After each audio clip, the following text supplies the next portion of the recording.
football time in East Central Ohio. From ABC Sports and WBMV, Barnesville, Woodsfield's 93 BMV. Now it's time to head for the field for tonight's game on WBMV. 93 BMV.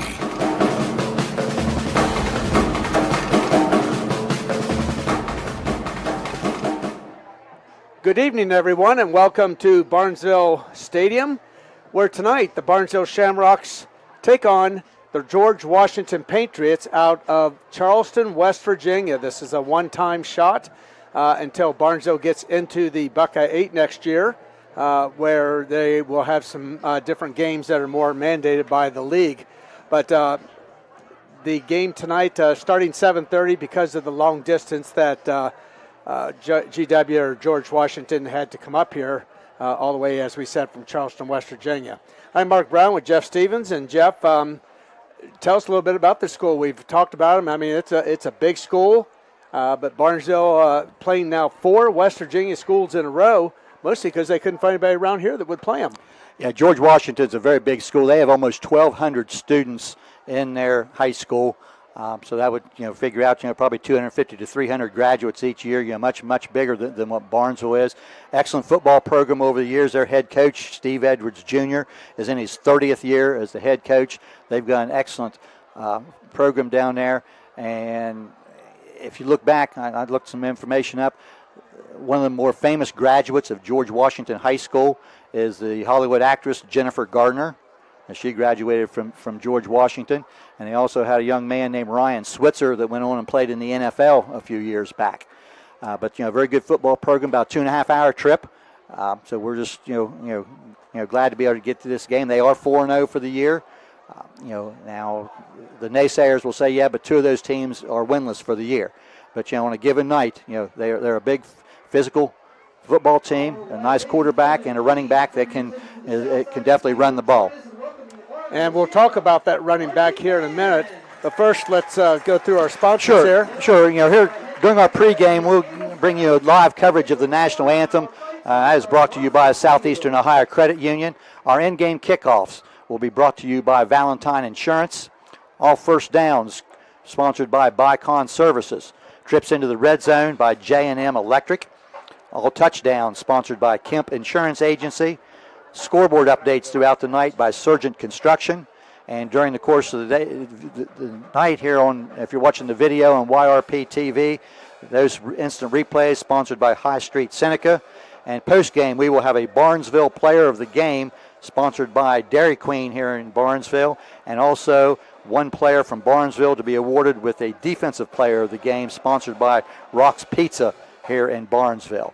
Other game sponsors, Cedar Ridge Behavioral Health Solutions, Patrons Buckeye Mutual Insurance, Abel's Electric Heating and AC, Allwell Behavioral Health Services, WVU Medicine Barnesville Hospital, Doane Ford, Village Hardware and Rental, West 40 Auto Sales, Bicon Services, Dutro Ford, Lincoln Nissan, and also, Mark, we'll say hello and welcome to all the fans, and I'm sure a few are tuned in from down in the Charleston area and Kanawha County. Fans of George Washington who could not make the long trip, as word got sent down they could watch us on the live stream on YRP TV. Yes, we're glad to have all of you down there listening to us. So hopefully you'll enjoy the game. All right, tonight we have the band playing, and we will stop here and let you watch the national anthem when they play that. But also tonight, the Barnesville Alumni Band playing with them and a couple songs. Yeah, just want to mention a couple stats here.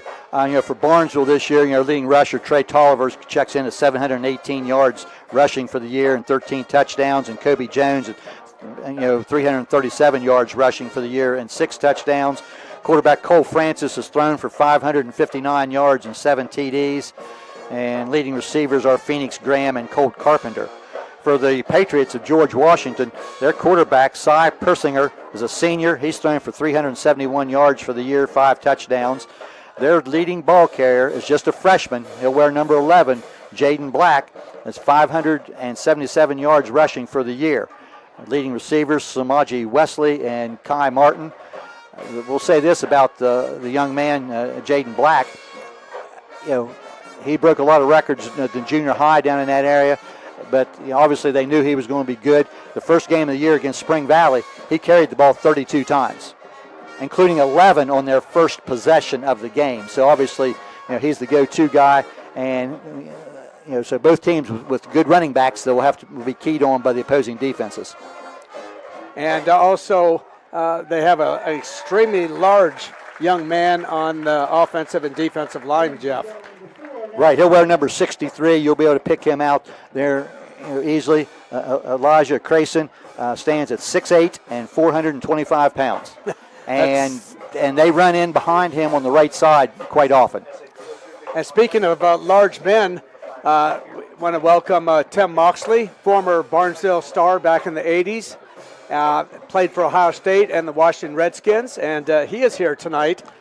He was recognized before the game, so it's good to see him. A lot of graduates come into town the week of the Pumpkin Festival. Also, with you said Tim Moxley being here, the Shamrocks had a walkthrough this morning, and Tim Moxley was in and spoke to the team before the game, and that's always great to bring back former players to talk to the kids. And now we're watching here their live coverage here of our national anthem, brought to you by Southeastern Ohio Credit Union.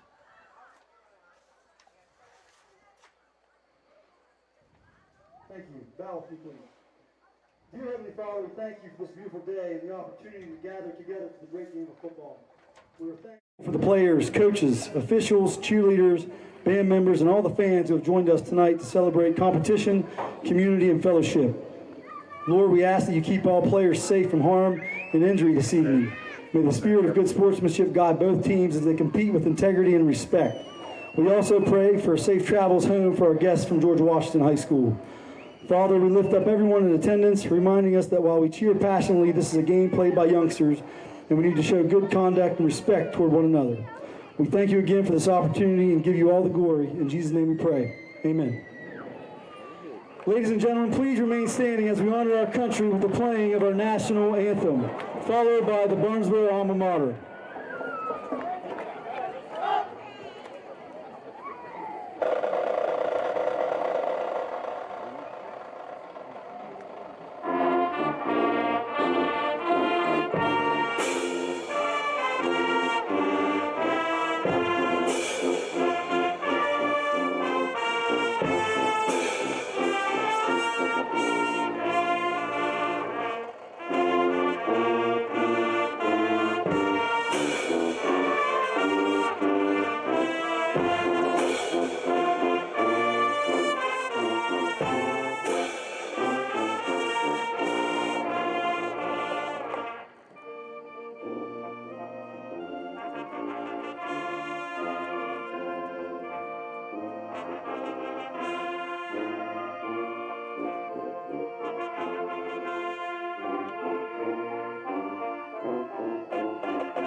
Remain standing for the Barnesville alma mater.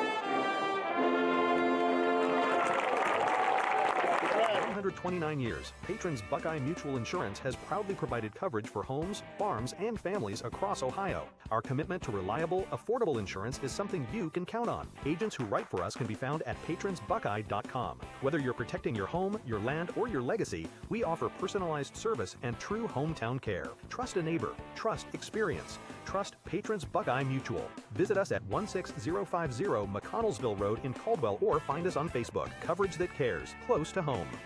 I was sitting in my car and it wouldn't start. I lifted the hood and the engine was falling apart. What would I do? My eyes filled with tears. Then on the radio I heard of West 40 by Pay here, where for a little money down and a little each week, I could have a car, nice, shiny, and sleek. So I walked in the door and I put the money down. Now I got a nice car that I can drive around. West 40 by Pay here will help rebuild your credit. The corner of Dewey and Route 40 in Cambridge, don't you forget it. West 40 Auto Sales, corner of Route 40 and Dewey Avenue in Cambridge, is home of the guaranteed credit approval, with most loans approved while you wait. Go to their website to fill out an online loan application, west40autosales.com. You'll also find their weekly special listed there. Honestly, we've all been there. That place where it's past anxiety, past focus, where even reaching out to your closest friend feels too hard. I'm Crystal Reynolds with Cedar Ridge Behavioral Health Solutions. We understand how fast those feelings can take over, especially with the stress of work, family, and life. That's why we've opened a mental health urgent care clinic in Cambridge, Ohio, Monday through Friday, 8 a.m. to 5 p.m. No appointment needed. Just walk in. Come in today. Feel better today. Call us, Cedar Ridge Behavioral Health Solutions, Mental Health Urgent Care. High school football From ABC Sports. on WBNV, Barnesville, Woodsfield. 93 BNV. We're back here at Barnesville where the George Washington Patriots have come out on the field. We're waiting right now for the Barnesville Shamrocks. You can see the students down there ready to greet them, and they are getting ready to come out. George Washington out of Charleston, West Virginia. A 4A school in West Virginia, ranked second in the state in their division, undefeated. And they did win the toss, and they elected to receive, so they will be on offense first. Yes, and their personnel, right now, their wide receiver, Jamari Smith, and on the line, on the left side, James Payne and Parker Chapman. Their center is Braden Edwards, who's the son of the head coach. Right guard, Elijah Crayson, and right tackle, Braden Coulter. The quarterback is Cy Persinger. Other wide receivers, Samaji Wesley and Kai Martin. One running back is Clyde May and Jaden Black, who is the go-to back in the backfield. So that will be the Patriots starting offensive lineup. Okay, for the Barnesville Shamrocks, the defensive line, the two tackles will be Gavin Morris and Caden Berry. The defensive, the two defensive ends also down, Christian Hannes, Kobe Jones. The linebackers, the two outside linebackers, Trey Tulliver, Colt Carpenter, and the inside linebackers, Heinz Ford and Logan Craker. The defensive backs, Cole Francis, Jack Anderson, and Joel Detling for the Shamrocks. OVAC officiating crew tonight, the head referee is Homer Martin. It is a six-man crew. And this is a very highly thought-of crew. Sixth man was added today. Sam Jones added as the center judge. So, hopefully it's the last time we mention the officials today.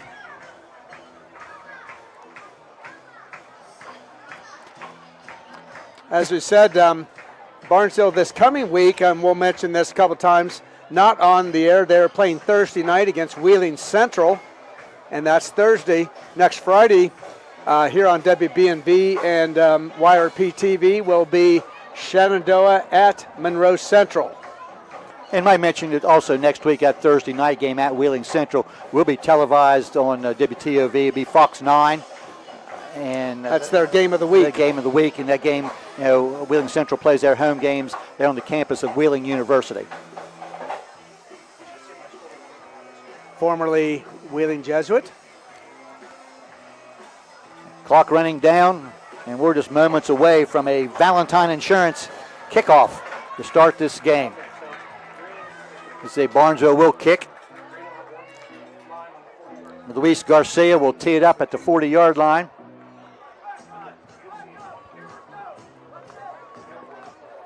The deepest player there for George Washington is Jamari Smith.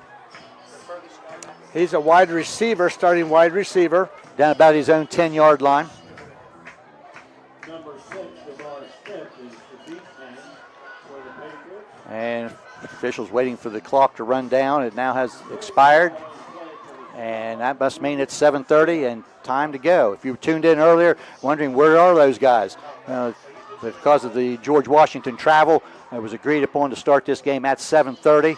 But then as it works out, George Washington was here shortly after 4 o'clock today, so we could easily play at 7 o'clock. But anytime you have that kind of travel, you don't know how many orange barrels you're going to see on the interstate. Exactly.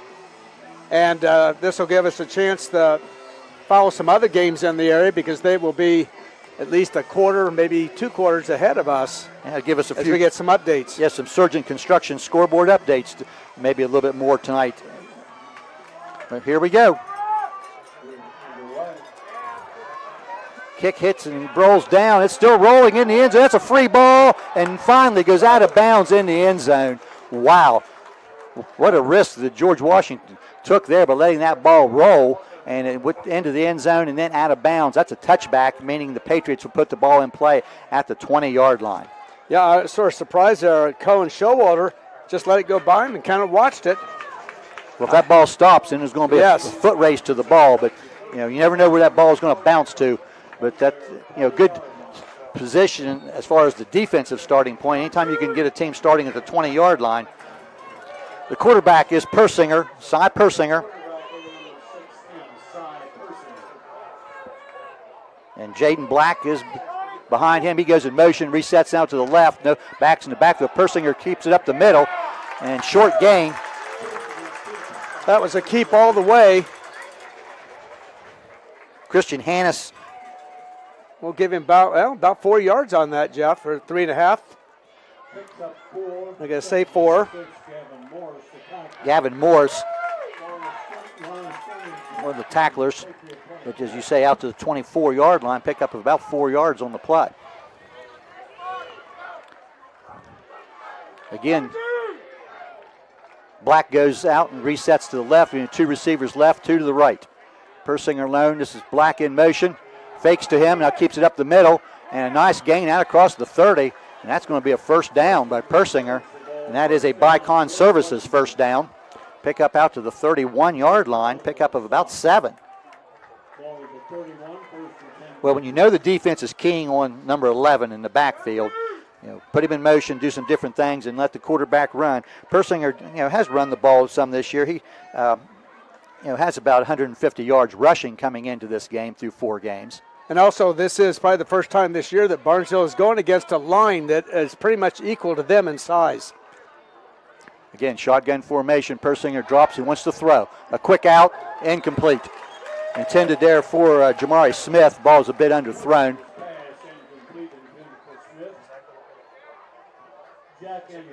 Jack Anderson, closest defender on the play.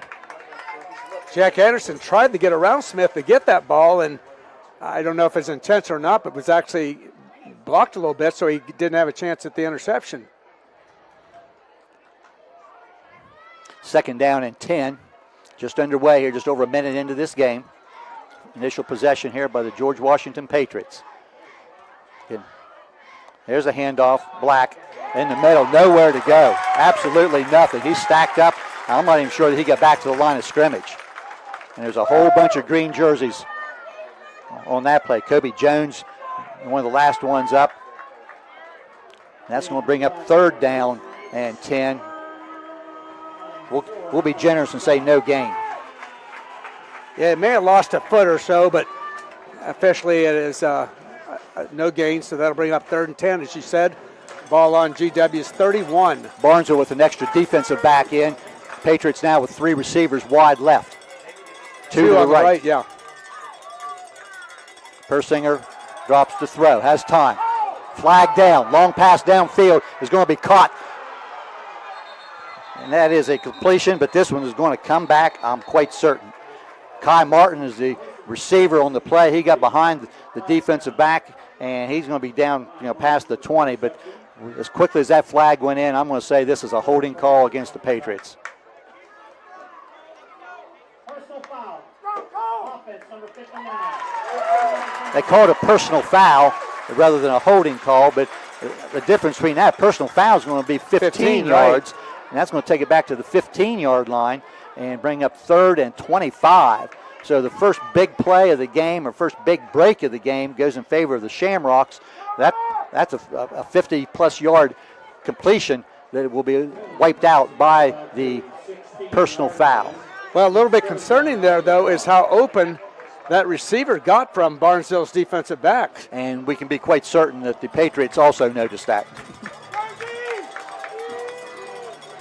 Black lines up to the right of Persinger. 3 receivers left, 1 right. Persinger drops, wants to throw. Deep down the middle again. He's got a man in and out of the hands of the intended receiver. Incomplete. I'll tell you what. Anderson's the defender. That was intended for Jamari Smith. And again, Smith had a step, but ball goes incomplete. That was a great throw. It was right in Smith's hands. He just dropped it. And a big break there for the Shamrocks, and that will force GW to punt. So a penalty and a drop pass stop the George Washington Patriots on their first possession. Number 13 is the punter, Ashton Lusk. Kick hits about the 50, and all the Shamrocks will now back away from it, and it'll be downed by the Patriots. Very good field position for the Shamrocks. Samari, they will start on their own 48. Yeah. Samaji Wesley downs the ball there on the Shamrock 48-yard line.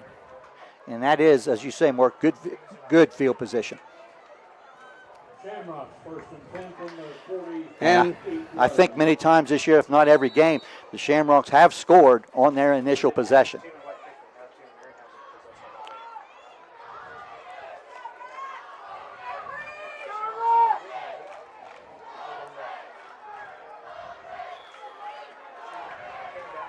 So changing things around here a little bit. Cole Francis, the quarterback, he's under center.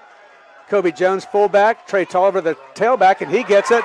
And he breaks through, and he's got a big gain on his first carry. Bicon Services first down.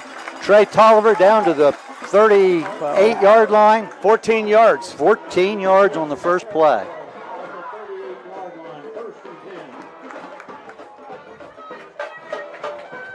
And that offensive line, does a great job in there. We get a minute here. We'll announce the starters for Barnesville. Yes. That was off the right side. Excellent job. High formation. Again, Tolliver getting through there. He'll pick up about 4 yards. Bring up a 2nd and 6. That tackle made by Landry Hamilton. For Barnesville, the line, Christian Hannes is the center. The 2 guards, Braxton Byers, Dylan Lucas, the tackles, Gavin Morris, Matt Cassiopo, tight end, Logan Craker, quarterback, Cole Francis, Phoenix Graham's the wide receiver, along with Colt Carpenter, running backs, Trey Tolliver and Kobe Jones. Now this will be a quick pass out. This is Colt Carpenter, and he'll pick up maybe 2 or 3 yards, and that's going to be about it. Defensive secondary came up really quick and made a nice tackle. They'll put the ball at the 32-yard line. So give him 3 yards on that. 3rd down 4 at the Patriots 32. One thing you will notice for the Patriots, defensive line and offensive line mainly are different players. Nobody going both ways full time for the Patriots on the front. Well, when you get a school with 1,200 kids in it, you can do that. All right, this will be Cole Francis. He rolls out. He gets the ball to Hines Ford. Hines Ford fighting for yardage. And that's a big gain for the Shamrocks. We'll see where they put it down. First correction tonight, I think that's Kobe Jones. Okay, we apologize.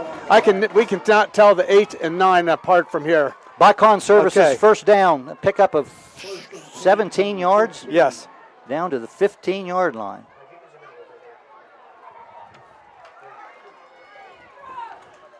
Okay, that was Jones. He come out of the fullback position. This will be a sweep. This is Tolliver. He's breaking. He's got some room. He's cutting it inside. He's close, but he will not get in. But he has about a 14-yard gain. A Bicon Services first down to just inside the 1. Yeah, give him 14 yards to the 1. And the Shamrocks on the doorstep again. There's 7 minutes left here in the opening quarter. We're scoreless. The Shamrocks' first possession. And here comes that triple stacked eye. And this will be Tolliver with a 1-yard touchdown run. And Barnesville, first team to score, and they are fired up tonight.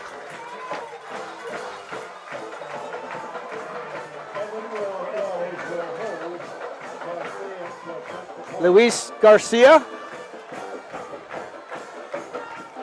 will kick. Kicks up, good. And he is still perfect for the season. So, with 7 minutes to go in the fourth quarter, Barnesville 7, George Washington nothing. We'll be back after this. At Doan Ford, your family means the world to us. Our parts and service department work to make sure your family arrives at their destination safely. Our collision department takes pride in getting your family back on the road. Whether you're taking a trip, going grocery shopping, or taking the kids to school, choose Doan Ford. We will be happy to help you.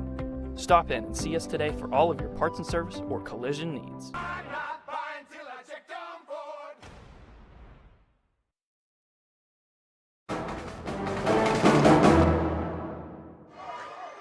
And that 1-yard touchdown run by Trey Tolliver is a Kemp Insurance Agency touchdown.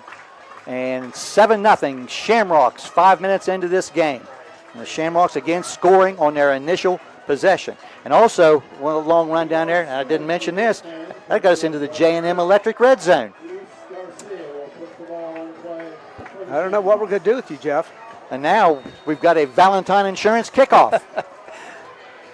All right, so let's see what George Washington does this time. We said they had 2 long passes, but one was dropped and one was calling back on a penalty. This is a high, deep kick. And this one's going to hit and roll into, well, let's see, to go in the end zone? Yes, end zone. That is another touchback by Garcia on the kickoff. It bounced out of bounds there really close to the pylon. If that goes out of bounds just in front of the pylon, that would be a penalty. George Washington would be starting at the 35. But for the second time, they are starting at their own 20-yard line. 7-0 Shamrocks, 7:01 remaining first quarter.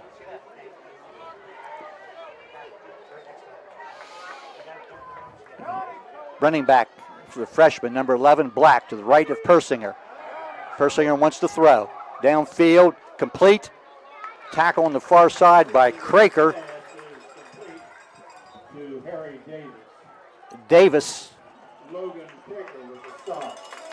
That is a short gain. Let's see where they put the ball down. About a 6-yard pickup. So they're bringing up a 2nd and 4.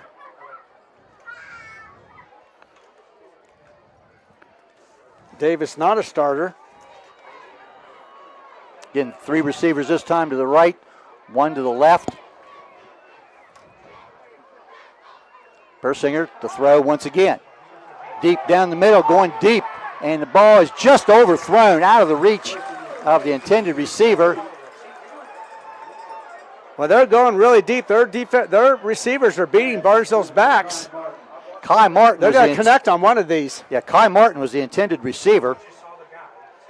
And I tell you, that ball was about 55 yards in the air, Jeff. George Washington put the ball in the air several times in their first handful of plays. 4. Completed 1. So this is 3rd and 4. Now they feel with their receivers and their speed, they're going to get one of these eventually. 2 receivers left, 2 right. Motion man, give the ball to Black. And he's going to be hit, and he's going to be short of the first down. Little surge, he's going to be about a yard short. Pickup of 3. Well, there. 3rd and 1. And looks like the Patriots will punt the ball away. Maybe 4th and 1. And 4th and 1, yes, I'm sorry.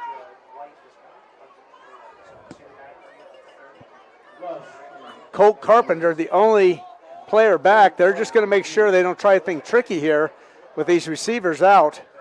Lusk in punt formation. Yep, he's going to kick. Short kick is going to hit and taken on one hop there by Carpenter. He'll be brought down very quickly there at the 35-yard line. And Barnesville will take over right on their own 35, first and 10. Looks like Kion Davis was one of the first men down the field. I tell you can see already they've got some speed, Jeff. He got down there quick. 5:23 to go in the first quarter. Barnesville up 7-0. If you're listening on the radio and can't see that. Again, we thank everybody for viewing and listening tonight on WWBNV 93.5 here in Barnesville and YouTube TV, YRP TV. And we are glad to have some listeners down in Charleston listening to us tonight. So Shamrocks now with their second possession, leading 7-0 at their own 35-yard line. All right, single back this time. Tulliver, he gets it, sweeping left, he cuts in, jigs himself through there a little bit, and he will pick up about 3 or 4 yards. We'll give him 3 yards. Clyde May, I think, had first contact.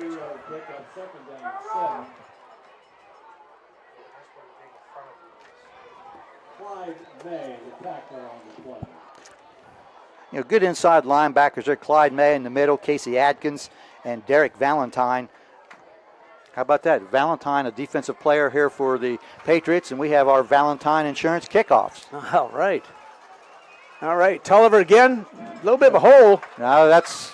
If he cut it to the left, I think he'd had a big gain there, but didn't see it, and he'll be brought down after about 3 more yards. That's Jones. Is that Jones? Okay. A little different set there, out to the 41-yard line. All right, I'm going to start watching in binoculars, I guess. 3rd and 4. 3rd down 4 for the Shamrocks, just over the 40-yard line. Their own 40.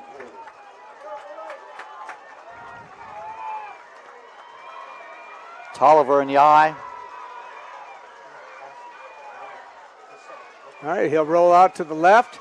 Looking, he's got a man deep. And let's see here, it is almost caught. That was for Detling. And Detling not able to get turned around and hit the ground. And pretty good coverage there. Jamari Smith. Smith, yes. And that will force Barnesville to punt the ball away. Both teams have trying to go deep tonight. And Kobe Jones will drop back in punt formation. 3:56 left, opening period, 7-0 Shamrocks. And Kobe Jones is the punter.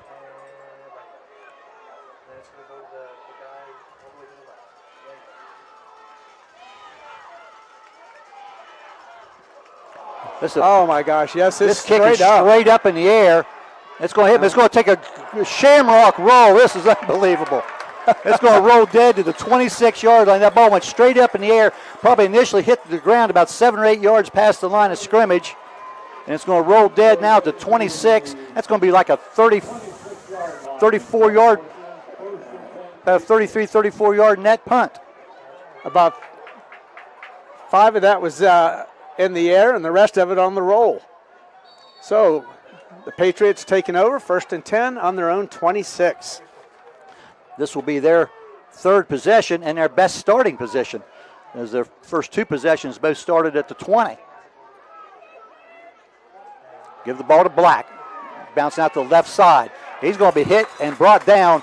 Hines Ford on that tackle.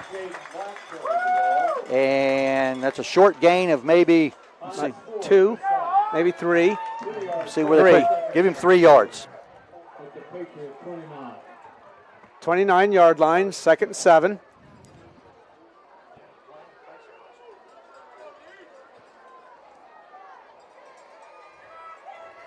By my count, Patriots just 1 first down in their first 2 possessions.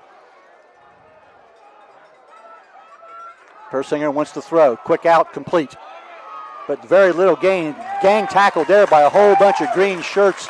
A short gain of maybe, looks like they'll put him at the 32. Pickup of maybe another 3 yards. And I believe that was Samaji Wesley.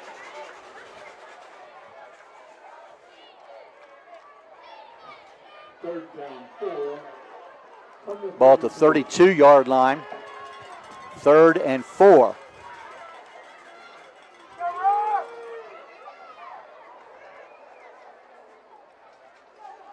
Again, 3 receivers left. 1 right. Persinger drops. Quick throw. And the ball's intercepted.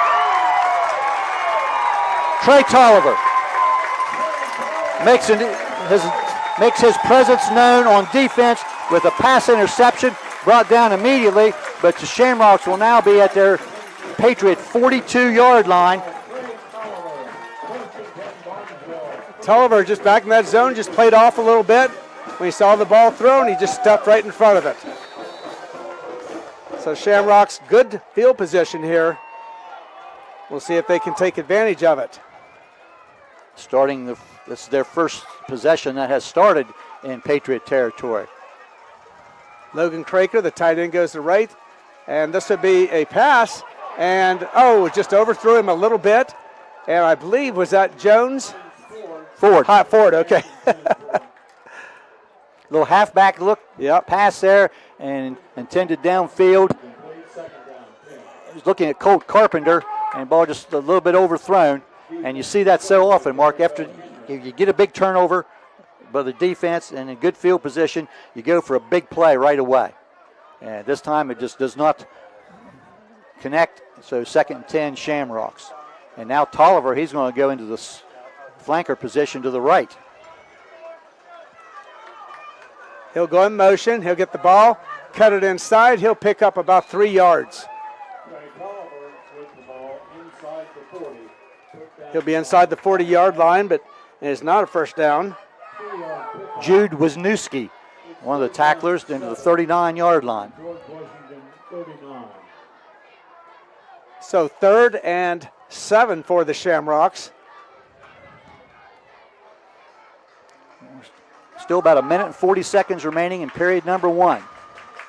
And probably 4 down territory. That's what I was just thinking, yes. All right, Francis rolls out to his right. He's got a man there, and he had fallen. He got back up, but the ball was thrown before he could get back up. It received over there, and I believe, is that Colt Carpenter? Colt Carpenter, okay. Yeah, he did go to the ground, got back up, and we've got a man away from the play. We've got a George Washington defensive back down. He's completely on the opposite side of the field from the play. We're not really sure what happened there. He's holding his hamstring. Hopefully he didn't pull a hamstring. All right, and now he might have a cramp. We'll see. They are massaging his calf now. And look at his knee. We'll wait and see. We're not going to take a guess. Can't see his number. Apologize to our listeners. Looks like number 40, Jeff? Jericho Henry. Okay. So we'll take a timeout, and we'll see how the young man is. We'll be back after this. At Abel's, we're proud that so many people trust our family with their family's home comfort. I'm Russ Abels. For new heating and cooling, you can trust us to save you money with our high-efficiency systems. We're trusted for electrical work, lighting, outlets, generators, complete home electrical service upgrades. We do it all. And you can trust us in an emergency. Whether it's heating, cooling, or electrical repairs, we promise to do the job right. It's what we do for family, and it's what everyone deserves. Trust Abels. The George Washington injury there, defensive back Jericho Henry, a sophomore, 5'11", 165, making his way to the sideline. And say that was completely away from the play, so we really did not see what happened. So now back, Shamrocks now, during that injury delay, 4th down and 7 from their Patriot 39, and they will go for it. Yep, we're going to have a timeout by George Washington. They want to make sure they're ready for this. It's a big play for them, or for both teams.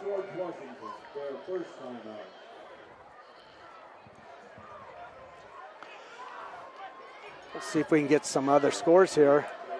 And that's the case, I think, the George Washington defensive coaching staff coming out and seeing the formation that Barnesville, and you know, how many games have these teams seen each other play?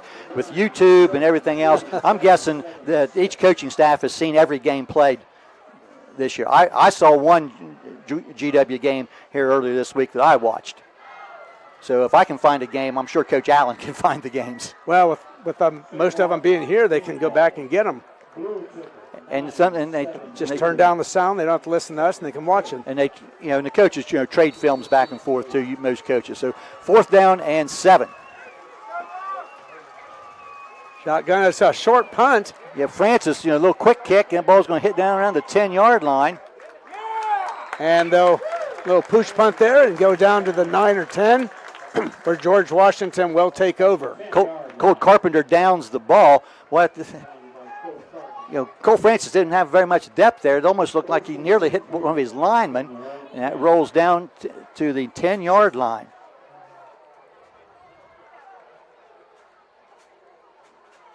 Well, the field possession battle is definitely in favor of Barnesville, who leads 7-0.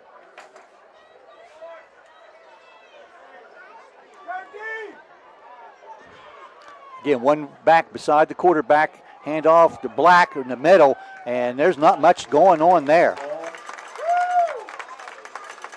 Hey, so far the defensive line of Barnesville's had their way. And Black, 1 yard at the most. At the most, a yard. Hines Ford with the tackle. Want to mention that Hines Ford's father went to George Washington High School. Did not know that until earlier this evening. Yes, he is a graduate of George Washington High School in Charleston. This is a reverse play and a big gain here. That was the man in motion. Looks like Jamari Smith is the ball carrier, and he's going to have a Bicon Services first down. Out across 13 yards. Yeah. 24-yard line, first and 10, GW. A little different wrinkle there that the Patriots had not shown as they get their second first down here in the first quarter. We're inside 30 seconds. Patriots will have to run a play.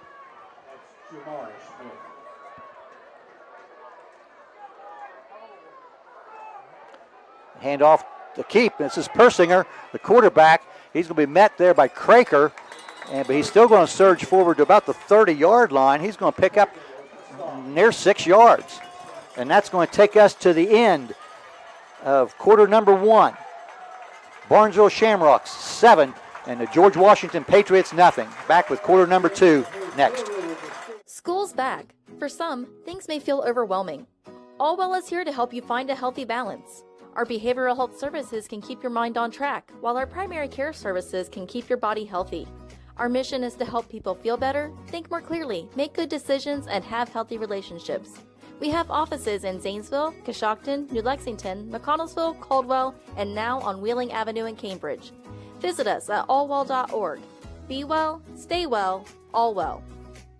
Doan Ford is your destination for the ultimate Ford experience. Discover the thrill of the open road in a brand new Ford vehicle. Experience cutting-edge technology and safety features designed with you in mind.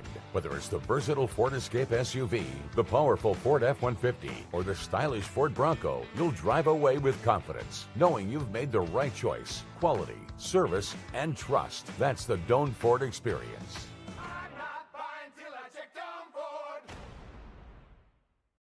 High school football From ABC Sports. on WBNV, Barnesville, Woodsfield.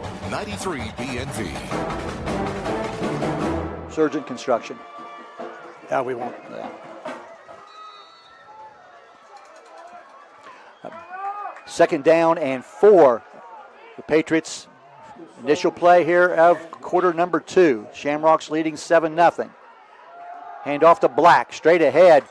And he's going to be stacked up. Very short gain.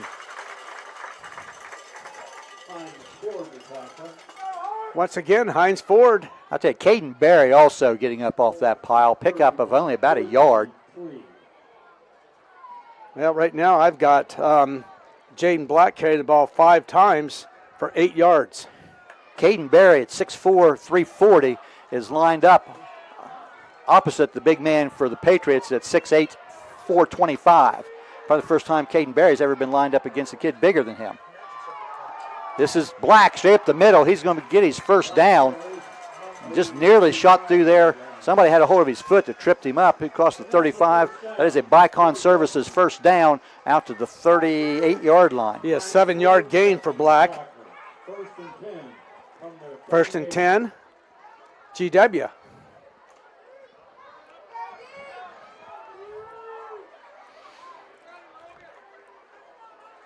Again, now with one wide receiver left, one right, they have a double wing left. Persinger drops straight back, quick out to the right. Ball is caught. Let's see the signal. Yes, it is caught. Out near midfield, that's the 49-yard line. That's going to be a Bicon Services first down. And I believe that is number 10, I believe. I was going to say 2. Okay. Which would be Kai Martin. Martin, yes, okay. If it was number 2, but out to the 49-yard line, pickup of 11. And a Bicon Services first down for the Patriots. Black straight ahead, short gain. He gets a couple yards across midfield to the 49.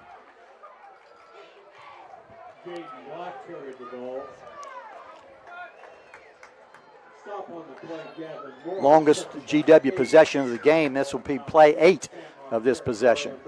Gavin Morris tripped Black up.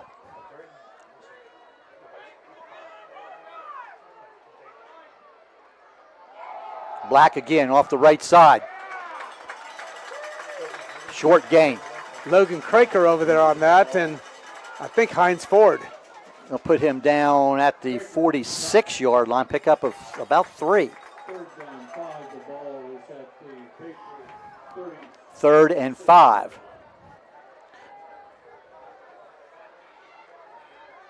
Again, Dylan Lucas comes in on the defensive line for Barnesville. 3rd and 5.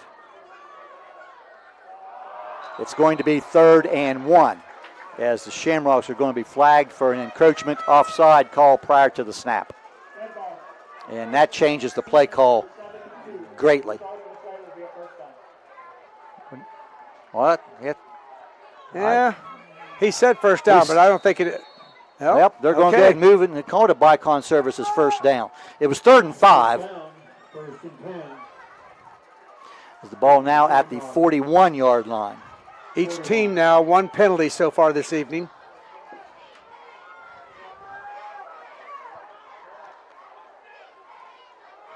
Black hand off the right side, shooting through and getting a hand on him in the backfield was Ford, and then brought down by other Shamrocks near the 40-yard line. Short gain, maybe we'll give him a yard.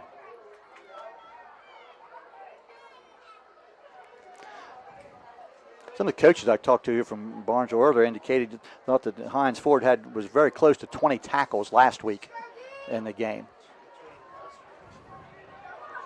And I can believe that because he's been in on several here thus far tonight. I think he's really watching Black. Fakes the Black. This is Persinger, and he's nowhere to go. The ball come loose, but the play's over. And big number 56 there for the Shamrocks, Christian Hannes. And I tell you what, Hines Ford's a little bit slow getting up. He's a tough kid, though. Put the ball at the 40, no gain. That'll bring up now a 3rd and 9. Probably a pretty good chance, 4-down territory.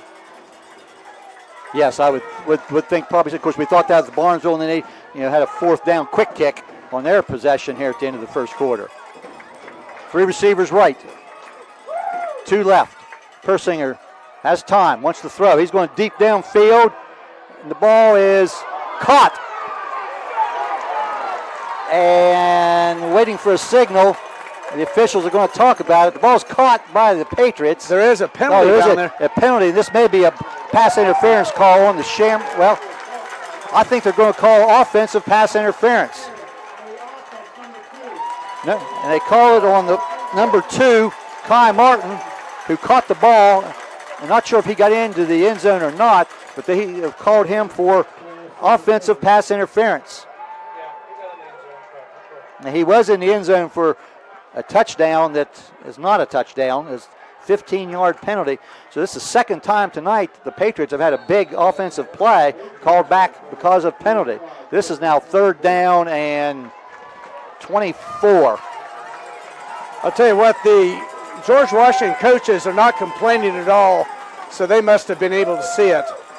This Persinger throws a nice deep ball. He does, yes. And we're going to see another one here. Persinger back, throw. He's going deep one more time. And this ball is going to be intercepted.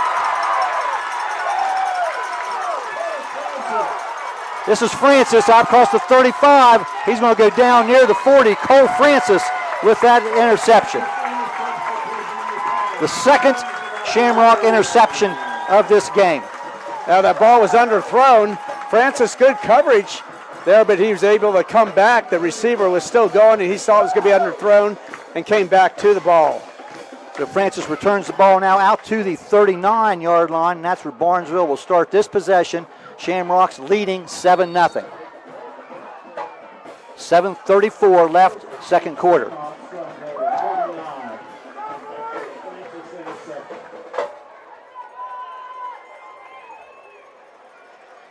High formation. Tulliver. This will be Tulliver. He'll get through there. He'll pick up about 4 or 5 yards. Straight ahead behind the middle of his line, out to the 43-yard line. 4 yards. He was just following Braxton Byers right through there. Yeah, Christian Hannes, the center, and Braxton Byers, on that left offensive side. 4-yard pickup for Tolliver, 2nd and 6. Again, ball's dropped on the snap. Francis able to pick the ball back up and keep the Shamrock possession, but the play is going to lose back to the, see where they put it, the 41-yard line, so a loss of a couple. What could have been a very much disaster for the Shamrocks. Yeah, it happened right on the snap, just bounced off of his hands and went to the ground, and he was right there to fall on it. 3rd down, 8. And now we're going to have another timeout, and this will be... This will be a Barnesville timeout, I believe. Yes. All right, so 6:27 to go in the first half. Barnesville still leading 7-0. We'll be back after this. It's that time of year again. Football season is upon us. Hey, Mark Kelly here with Bicon Services, wishing all our local teams a great and successful year. As your premier commercial building contractor, Bicon Services is ready to tackle everything from small facility renovations to large industrial expansions. We're here to handle all your commercial and industrial needs under one roof. So while you're out there scoring the winning touchdown, let us work on making your next commercial project a success. Bicon Services, building the future one project at a time.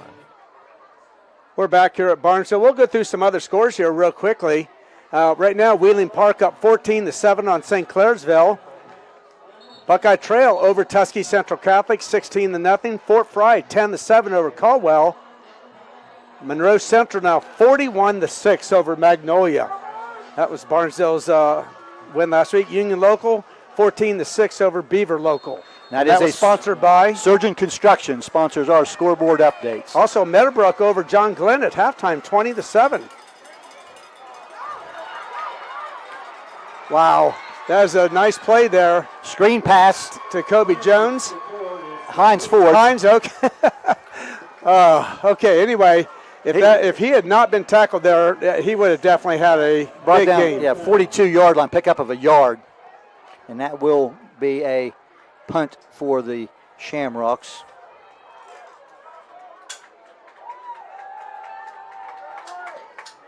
Be their third punt of the night. Second time here by Jones. The other one was a quick kick by Cole Francis. 7-0 Barnesville.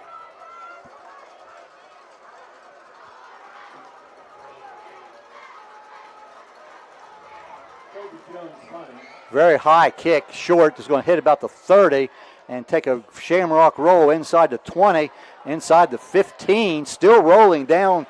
Now artificial turf down to about the 12-yard line.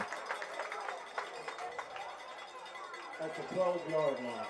Well, field position has definitely been the advantage of Barnesville tonight, because every GW possession, they've started twice at their own 20, once at their own 26, once at their own 10, and this time at their own 12. Hard to get an offense going when you're, talk about a short field. Well, the GW has definitely had a long field to deal with thus far tonight. Hand off to Black, comes to the left side. Again, not much there. But he's going to surge forward. He's going to still end up getting maybe three yards. And put him down to 15. That's his 10th carry of the game now. And he's got 24 yards. You just feel he's going to break one sometime. But definitely good speed bouncing through there. Just a freshman, number 11. Jaden Black, 5'9", 185. Persinger wants to throw. Out is complete. That's May out of the backfield. He's going to be tackled immediately. Craker and Ford. And number 3 is going to have to leave the game. Did his helmet come off? I didn't see if it did. The ball's down at the 18-yard line. Pickup of 3. And who caught that? Number 3, May. May, okay, that's what I thought. All right, May, 3 yards. Third down and about 4. And I didn't see what happened there, but heard the officials say that number 3 had to come out of the game for one play. So most likely his helmet did come off, which I did not see. Give it to Black off the right side. He's going to surge forward and get positive yardage and get a Bicon Services first down out near the 25-yard line. It's going to be about an 8-yard carry. Gavin Morris with the tackle. And put the ball at the 25-yard line. Bicon Services first down.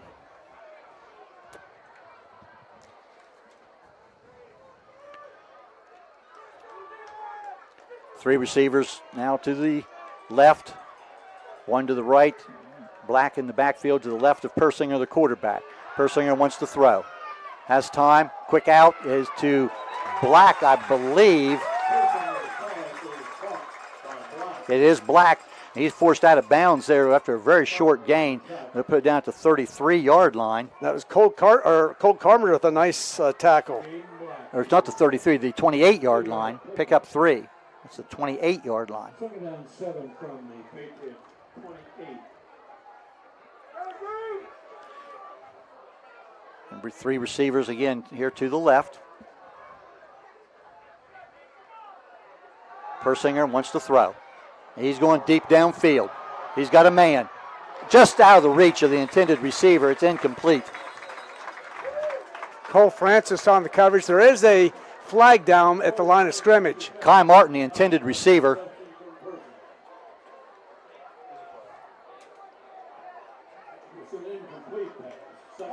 It is a holding call against the Patriots.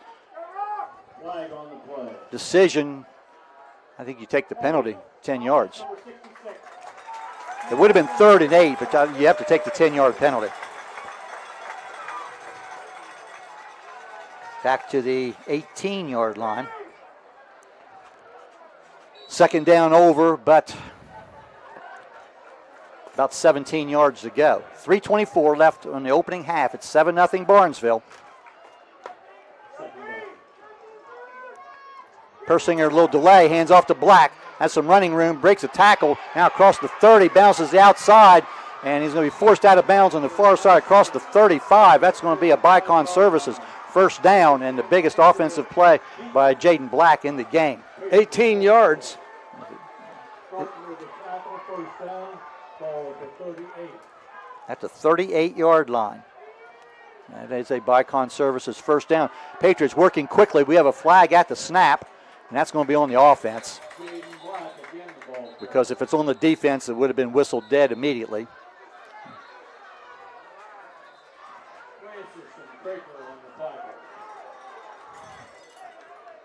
Positive running play there. About 5 yards, yeah. Gained 5 yards, but it's going to be a illegal shift on GW. So that 5-yard step off. There's 45 yards now, and penalties are in George Washington. Yeah, penalties starting to be a definite hindrance to the GW offense. We've seen 2 huge gains wiped out by penalty earlier in this half. Black changes from left side to right side. Persinger wants to throw. He has plenty of time going deep downfield. He has a man. It's caught. And this is going to go to the end zone. Touchdown, Patriots. Yeah, you just had a feeling they were going to break one eventually. That is Samaji Wesley, and that's going to be 67 yards. 67 yards for the touchdown. And the Patriots are an extra point away from tying this game at 2:59 left. A Kemp Insurance Agency touchdown covering 67 yards. Not sure who was the man assigned to him there, but he left him in the dust. Yeah, good speed once he caught the ball. Smith will take the kick.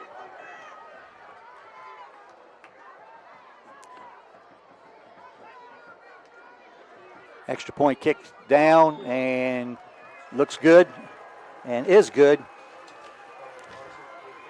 Teddy Smith on the kick. So now at 2:59 left in the opening half, we're tied at 7. And let's stay here. And chance here to acknowledge our sponsors one more time. Here's Cedar Ridge Behavioral Health Solutions, Patrons Buckeye Mutual Insurance, Abel's Electric Heating and AC, Allwell Behavioral Health Services, WVU Medicine Barnesville Hospital, Doane Ford, Village Hardware and Rental, West 40 Auto Sales, Bicon Services, and Dutro Ford Lincoln Nissan. During pregame, our national anthem was sponsored by Southeastern Ohio Credit Union. Our kickoffs, which is upcoming here, sponsored by Valentine Insurance. Bicon Services sponsors our first downs. J&M Electric, trips to the red zone. Kemp Insurance Agency touchdowns. Scoreboard updates by Surgent Construction. Your instant replays by High Street Seneca. And we will have a Barnesville Player of the Game afterwards by Dairy Queen, and a Barnesville Defensive Player of the Game sponsored by Rock's Pizza. Smith to kick off. That touchdown coming at 2:59 in the second period, tying the game at 7.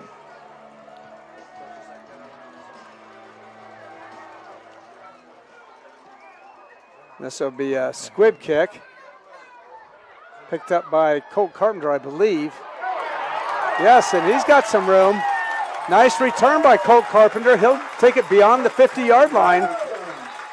So about a 40-yard return for Barnesville. And they start off in very good field position with 2:51 to go in the second quarter, 1st and 10. It will be on the 48-yard line. 1st and 10. Barnesville would love to score here, but also use up most of the rest of the clock. Opening possession, Shamrocks were able to score, not been able to do a lot since. They'll put this in play at the Patriot 48.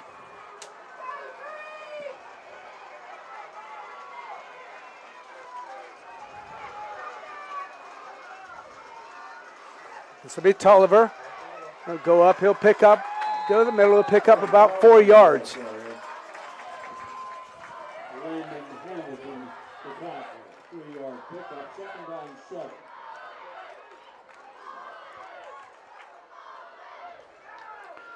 .47 yards rushing now on 8 carries for Tolliver. But as you said there, after that long touchdown pass there by GW, they've been so close. They had a couple of big gains wiped out by penalty earlier. You just had a feeling that they were going to be able to hit. Their wide receivers have shown some great speed downfield. And this will be a first down carry, or close to it. We'll see where they put it down. That was Tulliver. I think they're going to mark him just shy of the first down. Yeah, just about a half a yard short.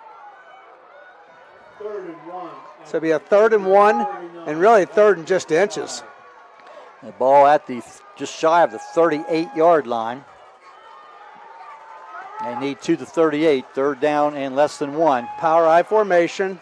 He'll get the first down. Jones, I believe, was on the carry. He didn't get much, but he didn't need much. Now, he only picked up about a yard, but he just needed a couple inches. It is a Bicon Services first down.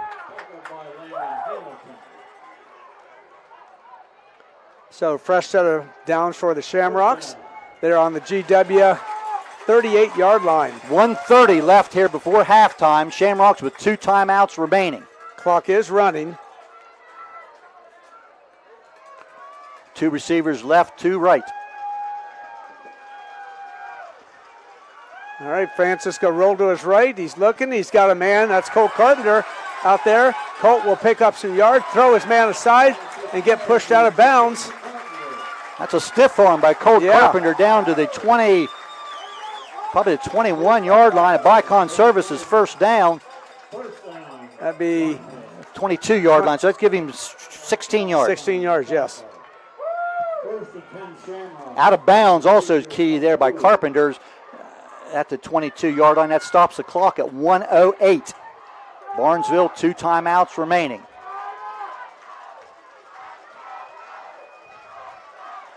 And they'll put 3 receivers left. 1 right. Tulliver back. Looking. He's going to roll. He's got some room there if he wants to run it. And he will get a throw in there. Nice throw and nice catch. And is that Colt Carpenter? Yes. That's Carpenter again. A Bicon Services first down at the 10-yard line. Another about 12 yards. Clock still running now, 55 seconds, still moving. Barnesville 2 timeouts. Still, you easily can get 4 plays off here with your timeouts. Tulliver, he runs into a wall there, and he squirms around, still gets a little bit of positive yardage, and now I'm sure they'll take a timeout, yes. Coach Allen runs out there to try to get the attention of the official. Tulliver was hitting in the backfield and surges forward to about the 7-yard line. So it'll be a 3-yard gain for Tulliver. We'll stay here with 40 seconds on the clock here before halftime. We're tied at 7. Barnesville will have 1 more timeout remaining. Coach Allen was trying to get the side judge on that side, who he was hollering to for the timeout, and was having trouble getting his attention. Finally, the head referee there was able to see that and spin the timeout with 40 seconds left before halftime. Want to say hi to Donald and Eva Lynn and Adam watching us down in Texas.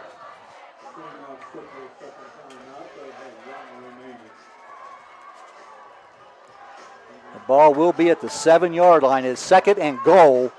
As this started at the 10 on the previous possession.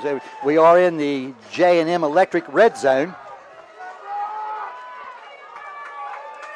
All right, we got that power I formation again. Second time Barnesville's been in the red zone tonight, sponsored by J&M Electric.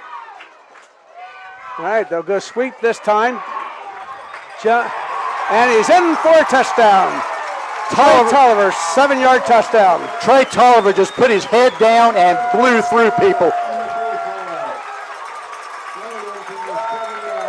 And that is a Kemp Insurance Agency touchdown.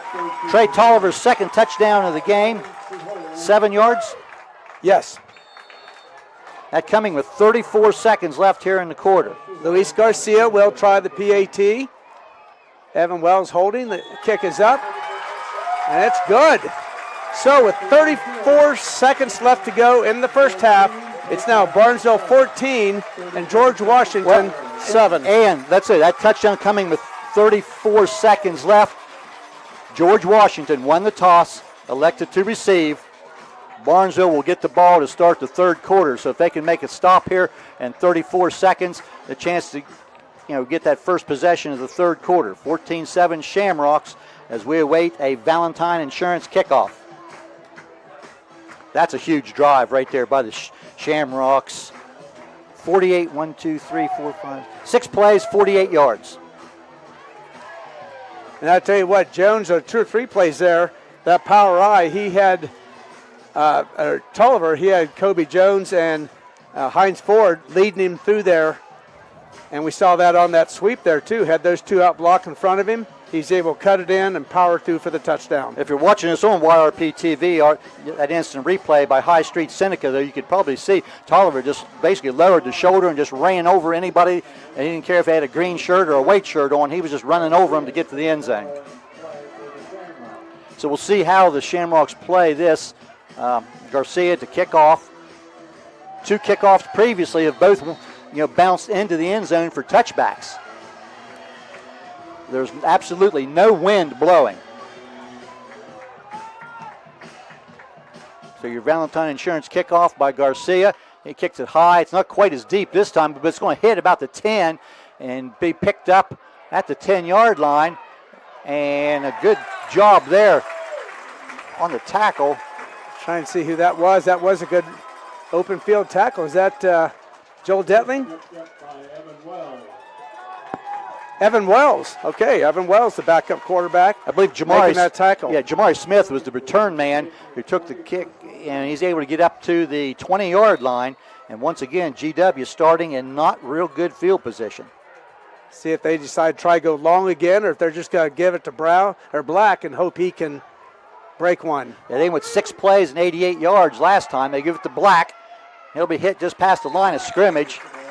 He's tripped up there by, I think, Ford had a hand on him.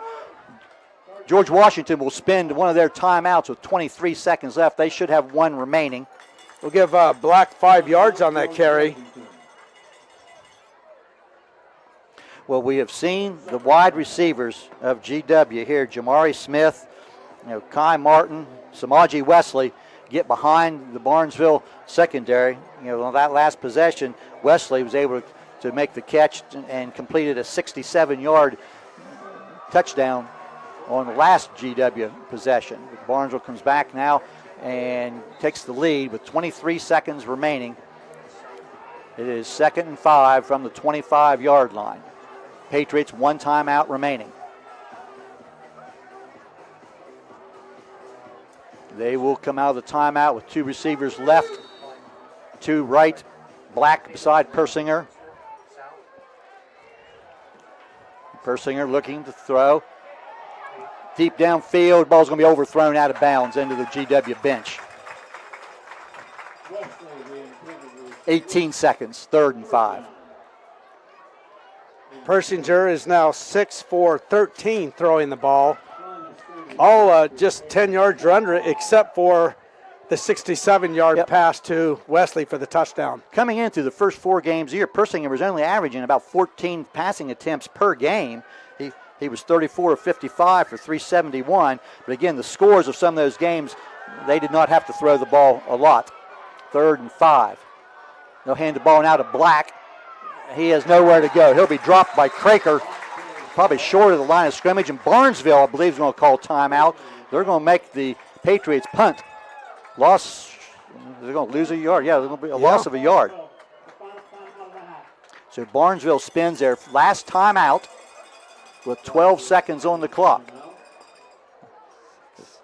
And remember, just on the kickoff return on the possession before, a really nice return there by Colt Carpenter.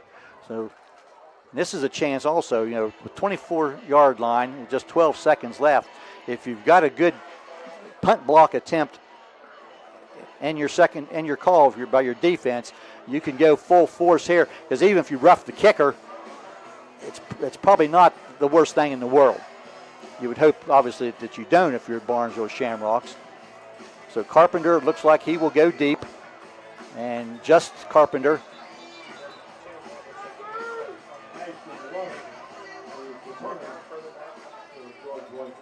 I don't think Barnesville's got enough players on the field.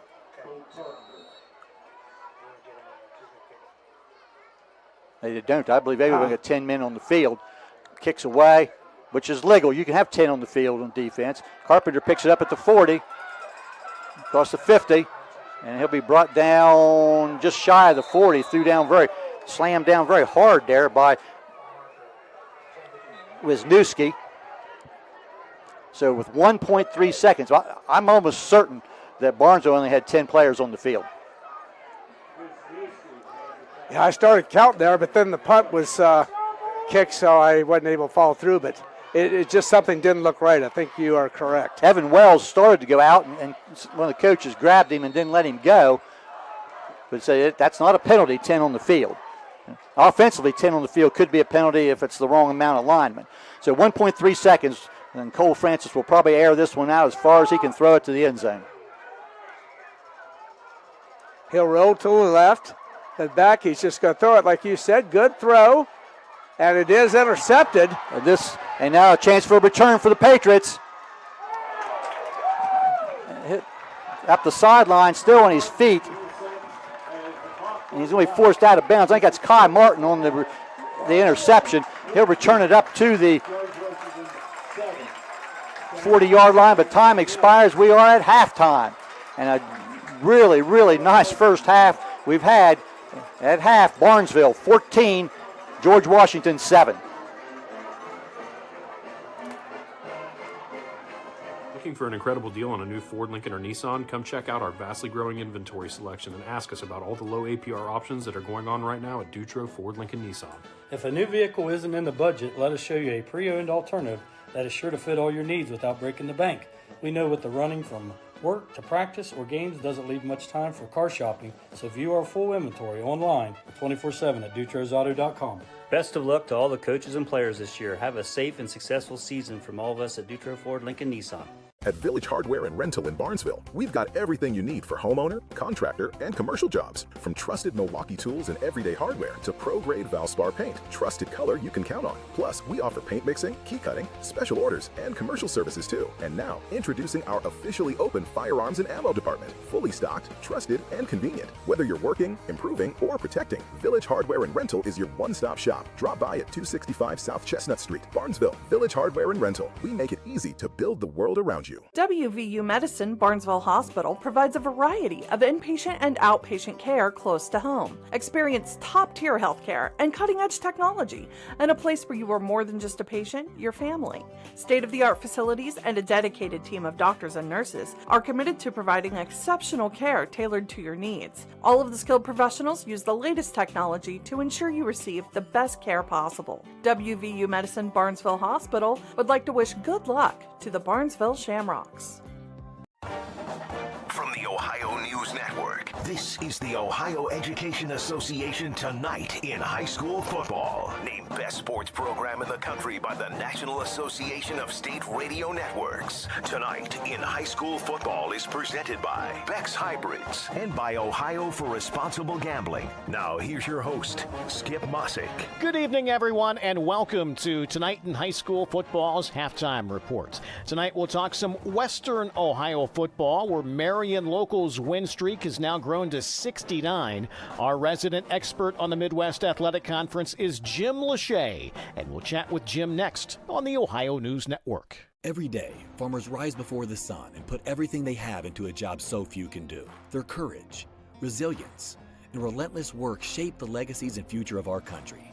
At Beck's, we're proud to stand alongside those who don't wait to see what the world will do. They act, they lead, they are the difference. Beck's honors your commitment to your land, family, and purpose. And while we can't predict what the future holds, there is one thing we can do to change it, and that's be the difference, right now, in every decision and every season. Friday night, Under the Lights reminds us teamwork, dedication, and community start in our schools. I'm Ohio Education Association President Jeff Wenson, and on behalf of the OEA's 120,000 members, we are proud to sponsor tonight's game and even prouder to support our public schools. Whether it's touchdowns or textbooks, success starts with a strong foundation. From the classroom to the end zone, we believe in every student's potential, because in Ohio, public education matters. This is Tonight in High School Football on the Ohio News Network. Once again, here's Skip Mossick. We are presented by Beck's Hybrids at Beck's. They are and will remain farmers at heart. And welcome back, everyone. Halftime of your game, as we like to talk some high school football from different areas of the state each week. It seems like there's always something impressive happening in the Midwest Athletic Conference over on the western side of the state.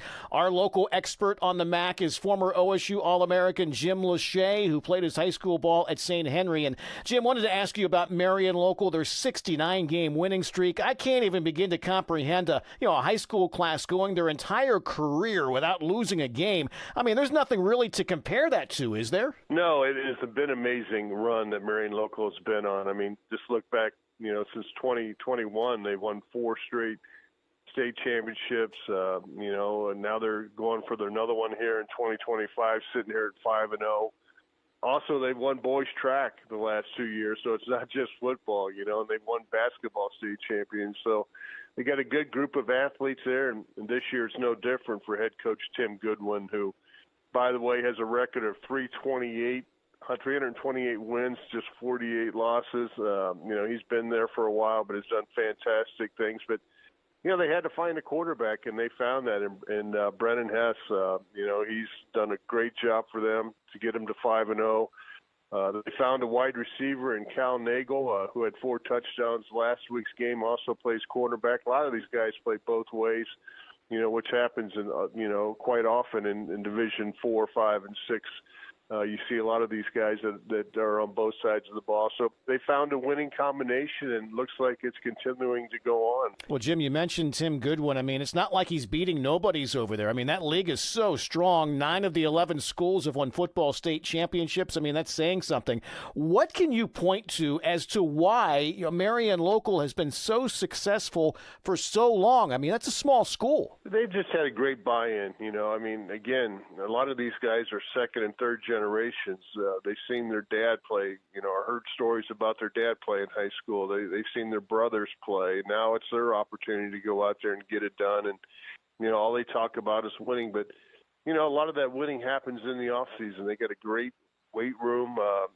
They got guys in there that go in, before school, get there early to get their workouts in, and it kind of spread to the whole school. I think that, they might have 100 and some boys in their school, but most of them are involved, in the football program. Most of them go in to work out, and most of these kids are farm kids too. It's not like they're don't have work to do around the house and around the farm, but they find the extra time to buy in and get the weight room workouts in.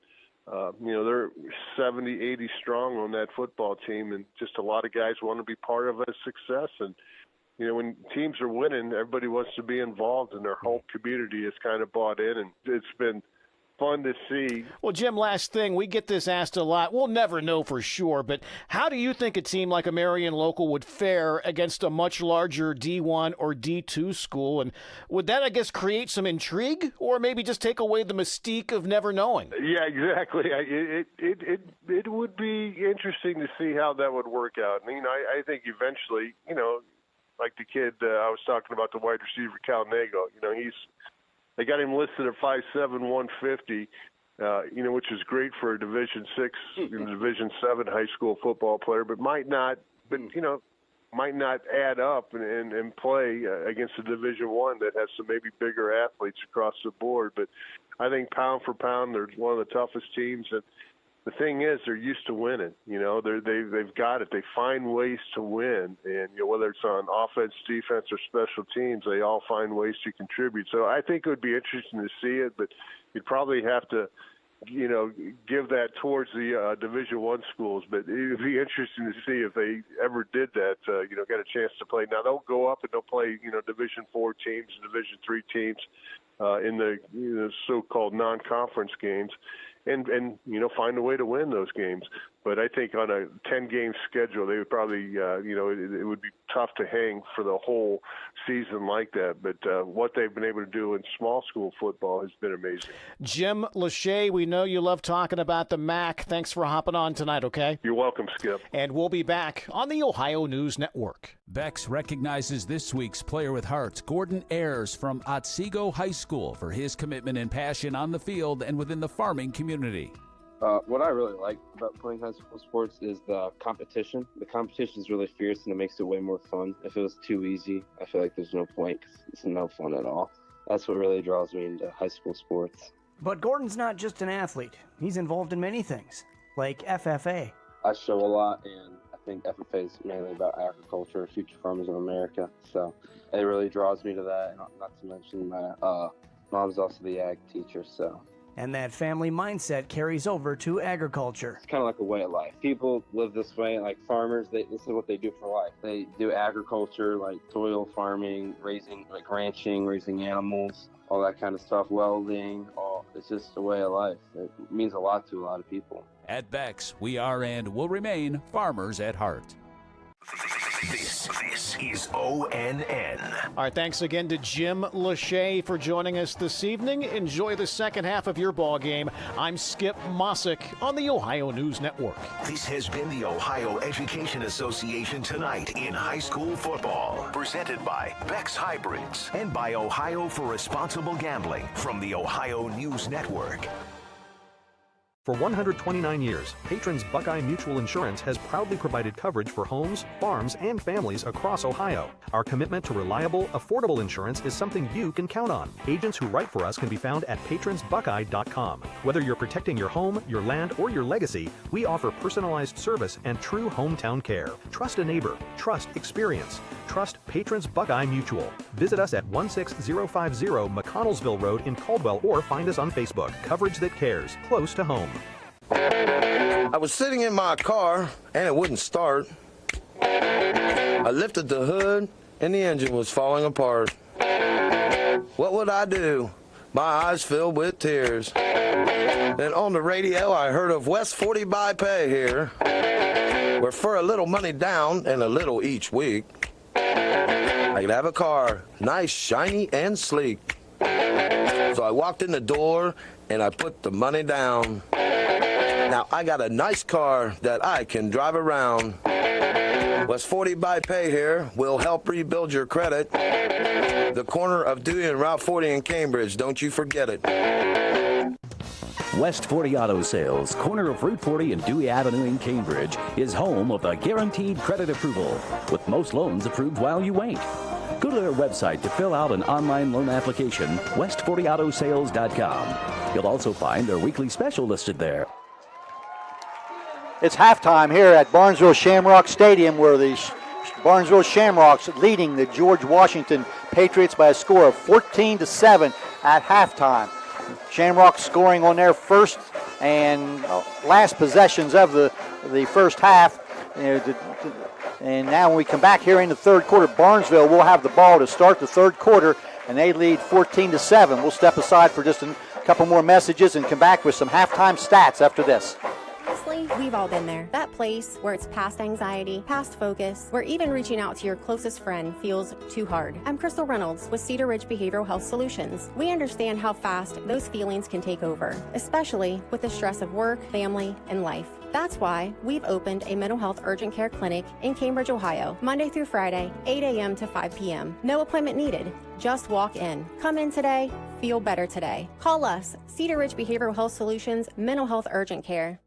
At Doan Ford, your family means the world to us. Our parts and service department work to make sure your family arrives at their destination safely. Our collision department takes pride in getting your family back on the road. Whether you're taking a trip, going grocery shopping, or taking the kids to school, choose Doan Ford. We will be happy to help you. Stop in and see us today for all of your parts and service or collision needs.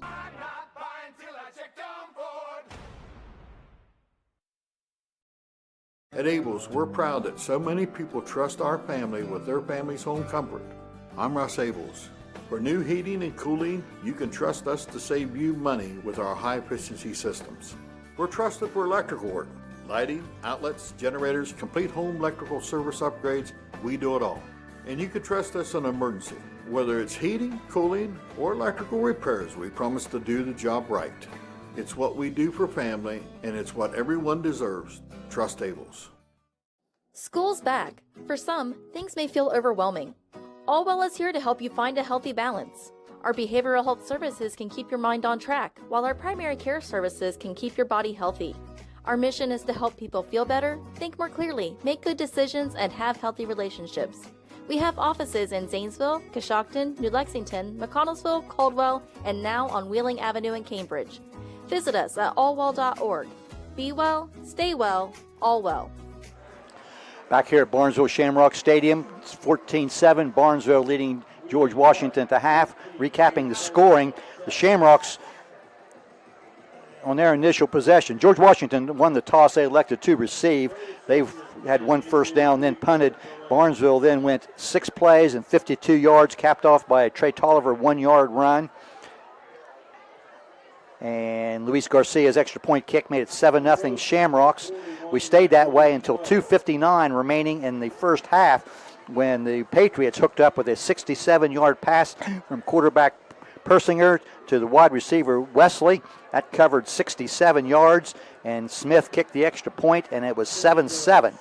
But the Shamrocks were able to get in the end zone just with 34 seconds left before halftime. Trey Tolliver, a 7-yard run, capping off a 6-play, 48-yard drive. Garcia's kick made it 14-7 Shamrocks, and that's where we are here at halftime. Once again here, before we go into some individual stats, our game sponsors: Cedar Ridge Behavioral Health Solutions, Patrons Buckeye Mutual Insurance, Abel's Electric Heating and AC, Allwell Behavioral Health Services, WVU Medicine, Barnesville Hospital, Dutro Ford Lincoln Nissan, Bicon Services, West 40 Auto Sales, Village Hardware and Rental, along with Doane Ford. Also during the game, our pregame national anthem by the Barnesville Band was sponsored by Southeastern Ohio Credit Union. All of our kickoffs sponsored by Valentine Insurance. First downs sponsored by Bicon Services. Trips to the red zone, which we've not had a lot of those here in this first half. The sponsor there is J&M Electric. Touchdowns by Kemp Insurance Agency. When we are able to get some scoreboard updates to you, those are sponsored by Surgent Construction. Our YRP TV instant replays, High Street Seneca sponsoring those. And post-game, we will have a Barnesville Player of the Game sponsored by Dairy Queen, and a Barnesville Defensive Player of the Game sponsored by Rock's Pizza. Individual stats now with Mark Brown. All right, very good. First for George Washington, Cy Persinger has thrown the ball 13 times. He's completed 6. He's also had 2 passes intercepted. He did throw the one touchdown for George Washington so far, a 67-yard strike to Samaji Wesley, and the rest of the receivers all with smaller receptions. So right now, George Washington, 93 yards passing. Jaden Black leading the rushing. He's carried the ball 14 times for 68 yards. Persinger has carried the ball 4 times, 17 yards, and Jameel Smith, 1 carry for 13 yards. So rushing, 98 yards, 93 passing, 191 yards from the line of scrimmage, but they have been penalized 4 times for 45 yards. And like we said, 2 turnovers, both interceptions.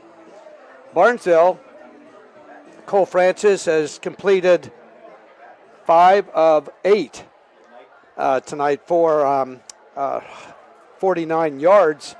And he was intercepted once. That was sort of on a Hail Mary at the very end of the half there. Hines Ford threw 1 pass. It was incomplete. Rushing tonight, Trey Tolliver, besides his 2 touchdowns, he's got 62 yards rushing on 11 carries. Kobe Jones, 2 carries for 4 yards. Cole Francis, 1 time he carried it. That was when he fumbled the snap. He did recover, but he lost 2 yards. So for Barnesville tonight, 64 yards rushing, 49 passing, 139 yards from the line of scrimmage. They've been penalized 1 time for 5 yards. No turnovers for 1 turnover, the interception. And then they had 1 fumble, but they did recover that. So that brings us again to our halftime score right now. Barnesville 14, George Washington 7. And as we mentioned, Barnesville getting the ball to start the third quarter, so the chance for them scoring there with just 30-some seconds left before halftime, and then getting the ball to start the quarter. Excuse me. Also, want to acknowledge here tonight our on-scene director, Brett Klein, our cameraman, Colton Renner, coming to you here from Shamrock Stadium. We maybe here, as we get going here, maybe try to catch a few more scores. Give you a Surgent Construction scoreboard update. As I tried to get on my phone, I was having trouble getting online. Your phone obviously is better than mine. Right now, Wheeling Park ahead of St. Clairsville, 14-7 in the third quarter. I tell you, Wheeling Park has got a tremendous running back. Yes, they do. In 4 games, he's already over 1,000 yards for the year. Monroe Central, 41-12 over Magnolia. Union Local, 20-6 in the fourth quarter over Beaver Local. Tuskegee Central Catholic, they are getting stomped by Buckeye Trail, 36-0. That'll be the first win of the year for Trail. Another good game here at halftime. Fort Fry 10, Caldwell 7. And Meadowbrook 20-7 over John Glenn at halftime. And Conotton Valley over Bridgeport 20-15 in the game. I'm going to check it here, see if there's an update. We're sort of watching. Yeah, that big game here in Region 19 for the Shamrocks, where Wheelersburg and Ironton are playing each other tonight. Both are 5-0. And right now, those are the two teams ahead of Barnesville in the computer ratings in this region. And right now in the third quarter, Wheelersburg ahead of Ironton, 14-9. And when I looked at the schedules for both those teams, I would believe that whoever wins that game tonight will probably be 10-0 at the end of the season, and the loser of that game will probably be 9-1. I know another undefeated in Region 19, they're just behind the Shamrocks, is Nelsonville York, who year in, year out has some very, very good teams. You also have to look at the Harvest Prep and Columbus Afrocentric. And Columbus Academy, nice team this Columbus year, too. Academy, so it's still plenty early here. We're at week 6. Again, as we wind the clock down here, reminding Shamrock fans that next week the Shamrocks will be playing on Thursday night, as they will play Wheeling Central at Wheeling University. That we will not be there on either YRP TV or WBNV, but that game will be televised over Fox 9 live, so fans will be able to see that game on next Friday night. Then on WBNV and YRP TV, we will have the Shenandoah Zeps at the Monroe Central Seminoles. And that will be next Friday night. A beautiful night here for football. Look down here, see a lot of people still in their shirt sleeves. I see a few sweatshirts on. Absolutely no air moving. The flag is hanging limp down to our right above the field house. Now both teams on the field, and once they come out, then they put 3 minutes back on the clock to for the teams to warm up. Sort of surprised here that George Washington did not bring their band tonight. Yep. So Barnesville and the Barnesville alumni played. Yeah, in that Wheelersburg and Ironton game, Braylon Rucker, the quarterback, and Barnesville saw all of him. They won it last year with a 25-yard TD pass to Xavier Miller, and Cooper Heimback the extra point. And I looked at some things the other day. Remember the place kicker for Wheelersburg last year, Heimback, kicked a 46-yard field goal here that practically hit the field house. It was good from a mile. Yes. This year in week 1, he set a school record by kicking a 51-yard field goal. Wow. That school record lasted about an hour. He kicked a 53-yarder later in the game. So a high school kid with a 51 and 53-yard field goal. I believe some D1 schools probably are aware of him. I would imagine. But both teams now back on the field. As we said, the Shamrocks will have the ball to start the third quarter, leading 14-7. And we were talking among ourselves here at halftime. Anytime that George Washington has the ball, their quarterback has thrown a nice ball, and their outside receivers have got some blazing speed. And it's almost, you're afraid, if you're a Shamrock fan, that they're going to hit a big play almost any time they snap the ball. They hit the 167-yard pass that went from Persinger to Samaji Wesley that tied the game at 7. Shamrock's able to retake the lead. So, a very good first half, for the people just sitting here, anybody watching that has no interest in who wins or just looking for a good football game. Obviously, Shamrock fans and Patriot fans. Across the way, not a lot of fans making the long trip from Charleston area, George Washington High School, and you can understand that. So hopefully a lot of those people are tuned in and watching us on YRP TV tonight. Yeah, we'll have to look here in a minute. We can get a count of how many are actually watching tonight, but not know where, but we know how many are tuned in, and we'll see if we can find that out. Teddy Smith will tee it up here for the Patriots, and we'll be ready to start period number 3 with a Valentine Insurance kickoff.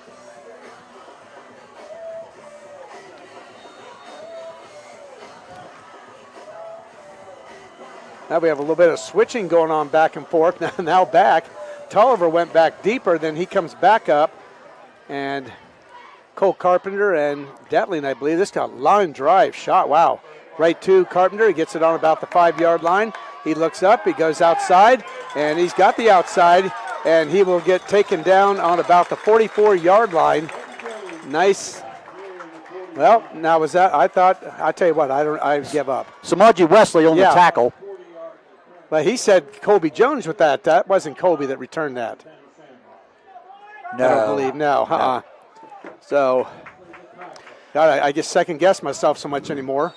So Barnesville will go and play at this possession at their own 45-yard line after that nice return. I formation. Be a pitch to the right for Tulliver. He breaks the first line, keeps going, gets knocked out of bounds, and we'll see. That's going to be close to a first down. I think it's going to be about a yard short. Javon Davis forced him out of bounds at the 46-yard line. Yes, that'll be a 9-yard carry for Trey Tolliver. As they now cross midfield, second down and a yard.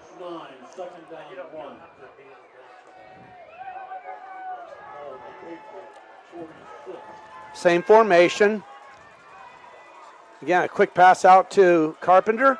And I don't know, we'll see if he gets it. It's going to be very close. Okay. I think he's going to get it by just about a foot or two. Grant Aldrich, one of the tacklers there for the Patriots, along with Trenton Stump Nelson, and give him 2 yards and a Bicon Services first down.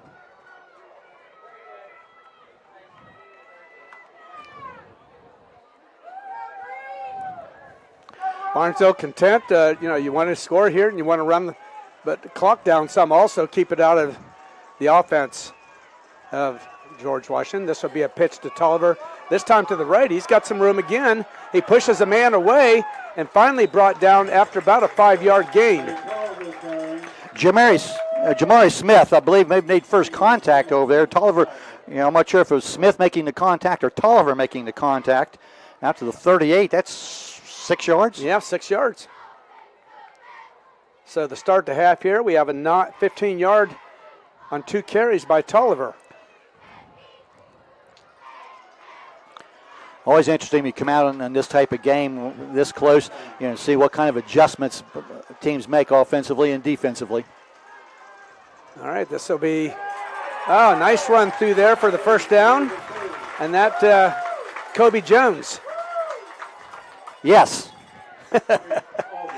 I waited that time to make sure it was the right number. That was 8.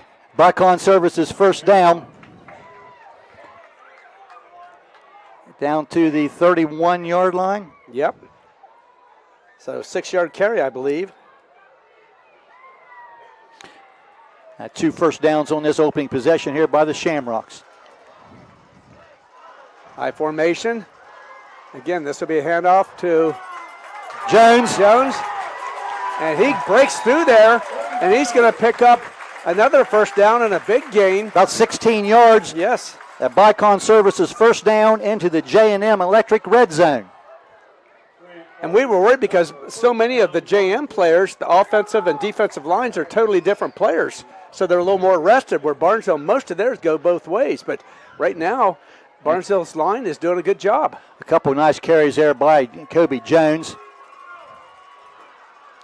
As he once again is lined up at that tailback. Tolliver is not on the field.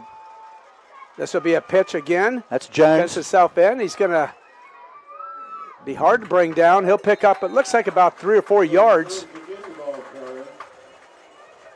Among the tacklers over there, Wisniewski down to the 12. And I'm looking down the sideline here. Tolliver coming back in. Just maybe just getting a breather after a couple hard runs. But a couple positive runs there by Kobe Jones, who's also a very capable runner. Jones, on the year, averaging about 10 yards a carry. Had over 330 yards rushing coming into this game. All right, this will be a 2nd and 7.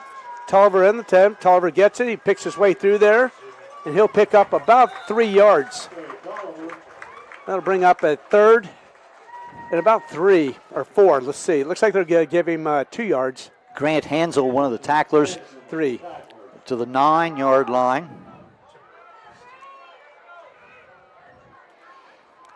3rd and 4. Joel Detling in with the play. He and Carpenter will go wide left. Tight end Craker to the right. The right being the wide side of the field. All right, they're going to look to pass, and I'll tell you what, Francis has got all kinds of room on the backside. He gets the first down, and the ball fumbled the football. And waiting for a signal, I think GW gets it. On the 4-yard line. Boy, that's a costly turnover.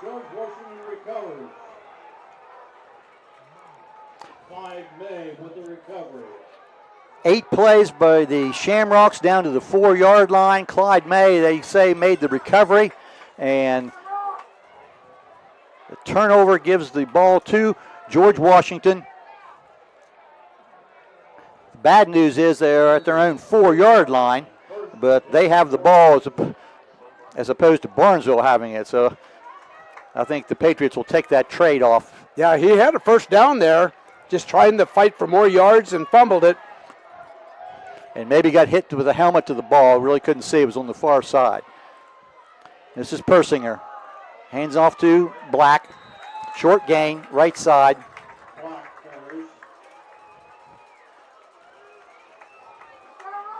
Out to the 6. Pick up of a couple.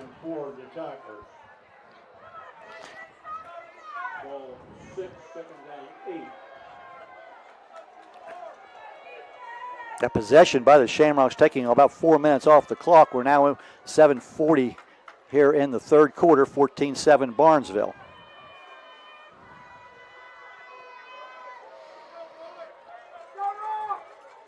A little unbalanced line to the right here by the Patriots.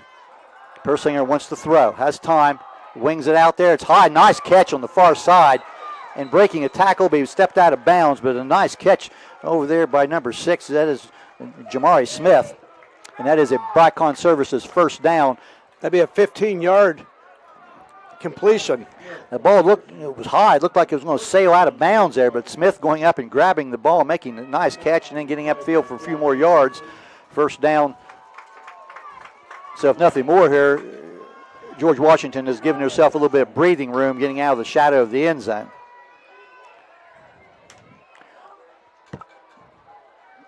Persinger again to throw. Has all kind of time. The throw is long and out of bounds. Intended there for Smith. And it goes incomplete. Again, several throws downfield here by the Patriots. They're not afraid to go downfield to their wide receivers. We've seen Smith and Wesley and Martin all do some things downfield here in this game for GW. Jack Anderson on the coverage. Martin comes here wide to the near side. They hand the ball to Black. He'll be hit immediately at the line of scrimmage and go down. He's going to lose a yard or two. Craker and Ford, the linebackers, put the ball down closer to the 20-yard line. That'll bring up a 3rd and long now. Yeah, about 11 yards. 3rd and about 11. Pressure on the Shamrock secondary.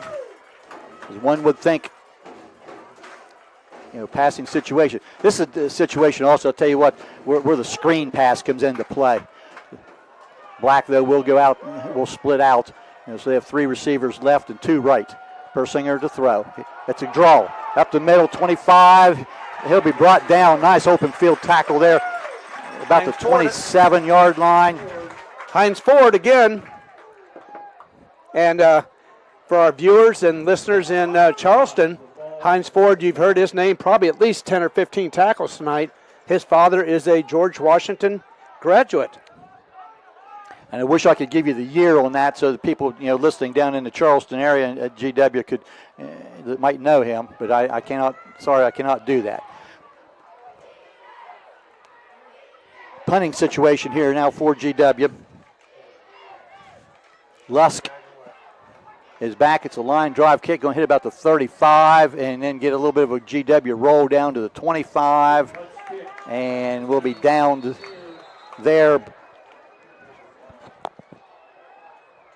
Kion Davis downing the ball there at the 25-yard line, and that's where the Shamrocks will take over for their second possession here in the third quarter, leading 14-7 at 5:34 left. And we do have a flag on the play, so let's wait and see what we have here. There's the one official over on that side. And we'll wait for Homer Martin to give us the call. Sideline. And they're calling it sideline interference, not sideline warning. And that is a 15-yard penalty. And we just had another. And another flag went down. I have a feeling that's going to be an unsportsmanlike, either on one of the players or the coaches on the sideline. That's going to be a huge, huge play, or penalties now. 25, that's going to take the ball into George Washington territory. And that is an unsportsmanlike. It is unsportsmanlike call on George Washington's bench. One of the assistant coaches. And that takes the ball down now after the two penalties of 30 yards. And Barnesville will start this possession, and we'll see where they put the ball down. It should be at the 45-yard line. Now, again, the officials are together having a talk. George Washington now 75 yards and penalties. Yes, they will put the ball down at the 45-yard line. And these are OVAC officials. They do a lot of games in West Virginia and Ohio. But what would have been a Shamrock possession starting on their own 25 now starts at the 45 of George Washington after 30 yards of penalties. All right, this will be, I believe that's Tolliver. I'll tell you, Trey Tolliver has got very little running room up the middle. This inside defense, the starters, for, GW, the tackles there, Grant Hansel and Jude Wisniewski, among others, pick up of a couple. Yes, 2 yards, 2nd and 8.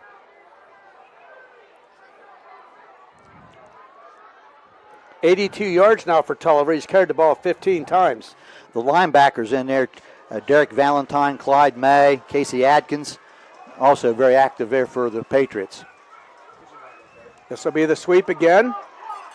And this is, I believe this Jones, I believe, yes, Kobe Jones. He's going to get to the 37. 6 yards. He's limping a little bit. He's going to come off. Give him 6 yards to the 37. Bring up a 3rd and 2. Ford will come in with the play now, replacing Jones. It's a warm night here, Mark. These kids playing hard out there. Some hard hitting going on. All right, this will be Tolliver, and he's going to storm his way through. I think he's got the first down. Yes, it is. He does. He's out to the 35-yard line. Give him a couple. And that is a Bicon Services first down. Tolliver was hit there at the line of scrimmage, and they're able to squirt through for a couple more yards to get the first down. Barnesville has, been moving the ball. Well, the turnover down inside the 10 in the red zone, the last possession, was a big change. All right, this will be a pass, and right now he's got some room, and he's got to throw it. He's got going for Cole Carpenter, just throws it away. He may have been smarter there to just run the ball. Yeah, Kai Martin on the defender there, and Francis pulled up and then went to throw the ball. Initially, there was a little pump and go there to Colt Carpenter on this right sideline, but was well covered. And Francis rolled into his right and down the middle of the field, but unable to connect with Carpenter. So that will be 2nd down and 10. Barnesville now at the 35-yard line of GW.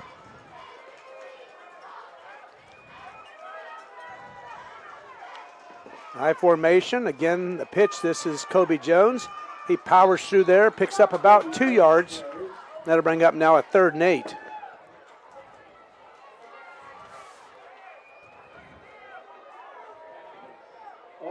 James Payne and Grant Aldrich on the tackle there for the Patriots.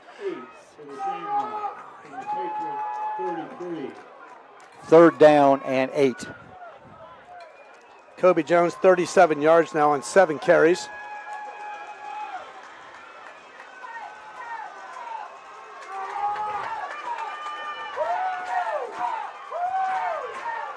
Phoenix Graham goes wide left. He's going to throw it, and Graham incomplete. I think even if he caught it, it would have been out of bounds. Carpenter was the intended receiver. That will bring up 3rd and 8. 2:50 on the clock. Time remaining 3rd quarter, 14-7. And we have a penalty on Barnesville. There was a formation, too many men in the backfield, they said, and it will be incomplete. The pass was incomplete, and the penalty is declined. So that will bring up 4th down and 8. There's a downs mark on the far side. Hadn't changed because he was waiting to see what the penalty was going to be. So 4th and 8. Now Shamrocks at the 38-yard line. Cole Francis in the shotgun. And there will be a penalty. And Francis was going to kick it away again, and he did kick it. But there was motion on Barnesville. Yes. So false start. So that will take it back to the 38. So we saw Barnesville do this earlier in a 4th down situation from a similar place on the field with like a quick kick, and Francis was going to do that again. So the whistle stopping the play kind of gave away Barnesville's plans. So now they'll go into regular punt formation with Kobe Jones standing back at his own, near midfield. All right. Good punt. It's going to go off to the side. It's going to hit down. Right. Hit down. And hit and go out of bounds inside the 10-yard line. We'll see where they mark it. Good punt. Kicked it over the side. And the official walking back. Now they're going to say about the 12-yard line. So I'll tell you what, once again, very poor starting field position for the Patriots. Just looking back, they've started tonight at their own 20, their own 20, their own 26, their own 10, their own 12, their own 20, their own 4, and now their own 12. But as we said, they can strike any play. Black gets the ball, and he's going to break through the line. He's going to have some positive yardage out across the 20 to the 24-yard line. That's going to be about a 12-yard pickup and a Bicon Services 1st down. That may be Black's biggest carry of the game, or very close. He had one other carry. It was pretty nice there earlier. Yeah, an 18-yard run earlier. He gets the ball again. He's going to be hit. Barry has a hold of him, and someone else, no gain, maybe a loss.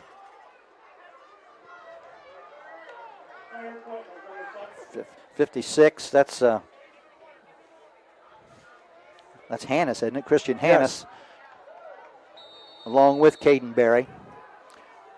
They put it at the 24-yard line, so no gain. 2nd and 10.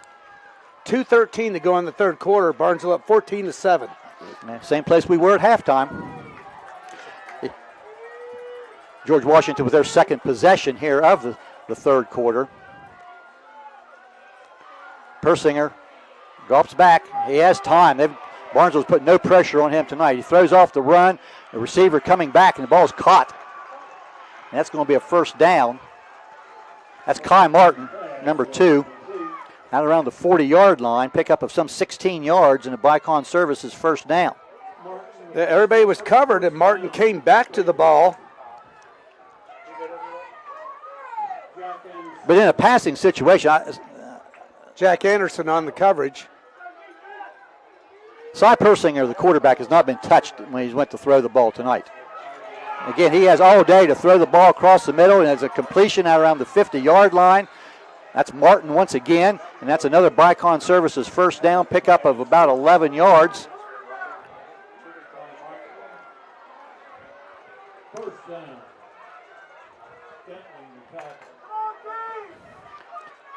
Persinger's sort of starting to get into a stride here, into a rhythm.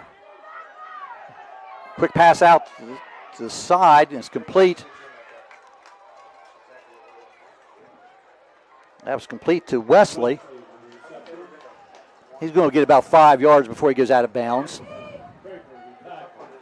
Craker with the tackle.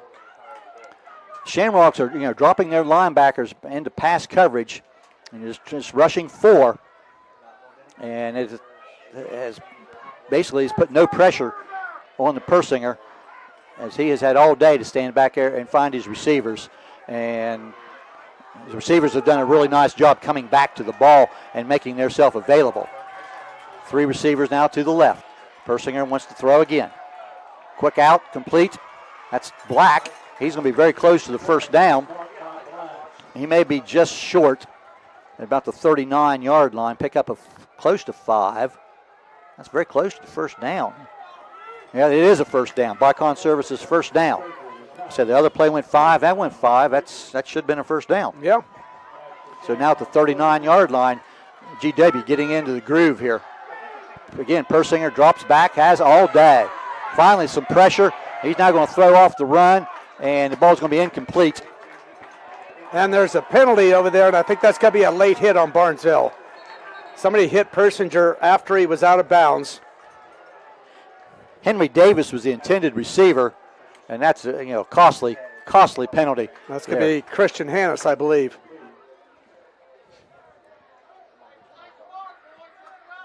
There's a personal foul, roughing the passer. And that's going to take the ball down now to the 24-yard line, Yes, the Bicon Services first down.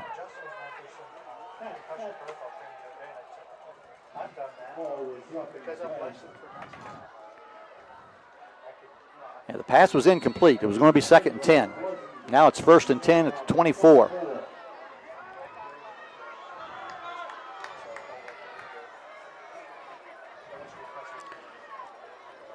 Again, GW's wide receivers, 3 left, 2 right. Persinger alone in the backfield. Down the middle, complete.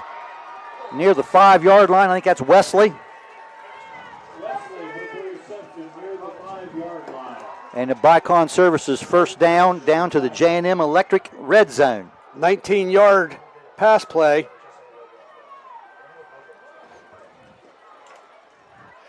And there'll be a keeper. This is Persinger who's going to be hit in the backfield and buried.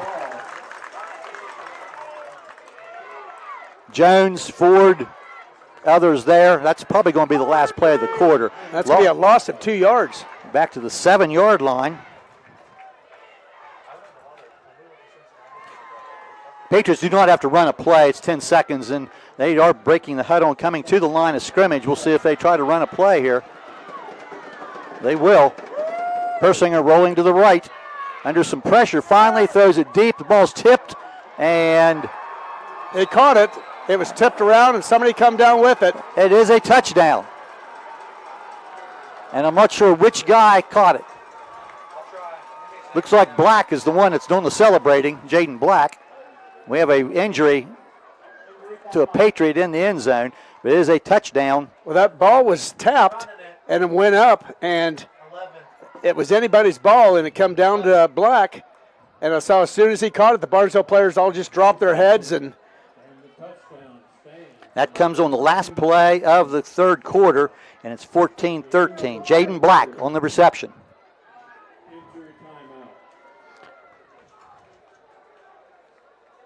Nine plays to go, 88 yards. And boy, now how big is that fumble on the 4-yard line for Barnesville? A chance to get a 2-touchdown lead. And now we're an extra point kick by the Patriots. Teddy Smith, as soon as they tend to the injured player, will be lining up for the kick. And from this distance, we cannot tell who is down. But it is a Patriot player. Number 2. And that is Kai Martin, one of their wide receivers. And he is walking under his own power. He's limping a little bit. It's been a very physical ball game, without question. So now, with no time on the clock here in the third quarter, Teddy Smith will line up where we're guessing he's going to line up to extra point PAT kick here to try to tie this game. That was a Kemp Insurance Agency touchdown by Jaden Black on the 7-yard pass reception. Unless there's a penalty here, this will end the quarter. Down, kick is up, and looks good, is good. So that takes us to the end of period number 3. Barnesville 14, George Washington 14. Back with the fourth quarter after this. Stone Ford is your destination for the ultimate Ford experience. Discover the thrill of the open road in a brand new Ford vehicle. Experience cutting-edge technology and safety features designed with you in mind. Whether it's the versatile Ford Escape SUV, the powerful Ford F-150, or the stylish Ford Bronco, you'll drive away with confidence, knowing you've made the right choice. Quality, service, and trust. That's the Doan Ford experience. It's that time of year again. Football season is upon us. Hey, Mark Kelly here with Bicon Services, wishing all our local teams a great and successful year. As your premier commercial building contractor, Bicon Services is ready to tackle everything from small facility renovations to large industrial expansions. We're here to handle all your commercial and industrial needs under one roof. So while you're out there scoring the winning touchdown, let us work on making your next commercial project a success. Bicon Services, building the future one project at a time. We're going to start the fourth quarter with a Valentine Insurance kickoff as the Patriots have just gone 9 plays and 88 yards, aided by a 15-yard roughing the passer penalty to score the tying touchdown. We're 14-all as we have the kickoff here to start period number 4. Smith's kick, line drive, down to the 10-yard line. That's Detling. Yes. And he's going to get to the 25 and then be brought down. And the Patriots have got the momentum. Yes, they do, and their crowd and the players are fired up now. Elijah Smith on the tackle on the special teams coverage there. So Barnesville starts this possession at the 28-yard line. Just underway. Fourth quarter, 14-all.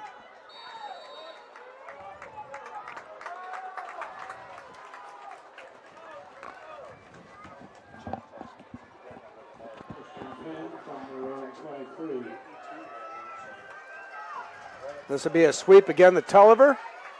He'll maybe pick up 3, possibly 2 yards. And he's at about the 30, 31-yard line. About 3 yards. But I'll tell you, the Tulliver's averaging way over 10 yards a carry for the year coming in, but not tonight. Right now he's got... here's the old sleeper play to Cole Carpenter. They're going down inside the 25-yard line. And we'll see. I'm looking for flags, and the officials are talking.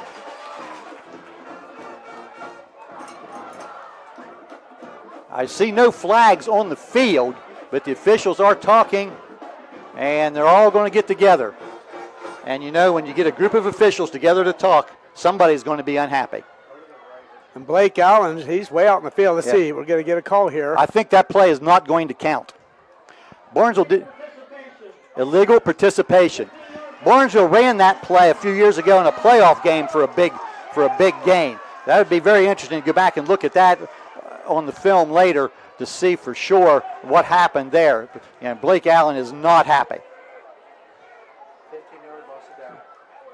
So that takes the ball clear back now instead of down inside the 25-yard line. That takes it back now to... And that's a loss of down also, I believe. About the 17-yard line, 16-yard line. That's a 15-yard penalty. And as you say, I believe that is a loss of down. That's going to bring up now a second. It looks like about 21, 22. Well, for the first half, the big penalties went against George Washington. All right, So here now in the second half, that's 2 big penalties against Barnesville. So now it should be second and about 20. Screen pass out here to Jones. Well, Barnesville, for the first time this year, is going against a team that is as quick and fast as they are, if not faster. That linebacker came from behind there. And we've got an injury timeout down the field. I don't know if that's maybe Kobe. Jones can't see. Cannot see because of the sideline. The play goes out to the 24-yard line. Pickup of about 5. That was 19. It's going to be 3rd and 15. Yeah, the penalty must have been a 10-yard penalty. I can't swear to that, but it is out to the 19-yard line now. While they tend to the injury down the sideline, we'll again acknowledge our game sponsors: Cedar Ridge Behavioral Health Solutions, Patrons Buckeye Mutual Insurance, Abel's Electric Heating and AC, Allwell Behavioral Health Services, WVU Medicine Barnesville Hospital, Dutro Ford Lincoln Nissan, Bicon Services, West 40 Auto Sales, Village Hardware and Rental, Doane Ford, along with Southeastern Ohio Credit Union, Valentine Insurance, First Downs by Bicon Services, Red Zone Trips to J&M Electric, Touchdowns Kemp Insurance Agency, Scoreboard Updates Surgeon Construction, Video Replays High Street Seneca, Post-Game Player of the Game for the Shamrocks from Dairy Queen Barnesville, and Defensive Player of the Game for the Shamrocks from Rock's Pizza Shop in Barnesville. A lot going on out in baseball, too, right now. The Rangers ahead of the Guardians 7-2 in the 8th. Reds and Brewers tied 1-1 in the 5th. Jones makes his way to the sideline. So we'll see if he's able to get back in. And I want to say hello to Sean Thompson. They're in Brooklyn, New York. Golfers, they're out there watching the Ryder Cup. Good to have you guys watching. 3rd and 14.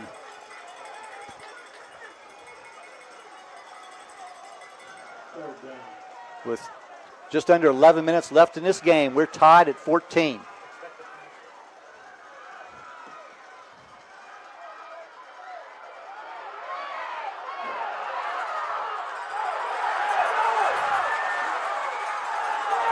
Cole Francis on the scramble,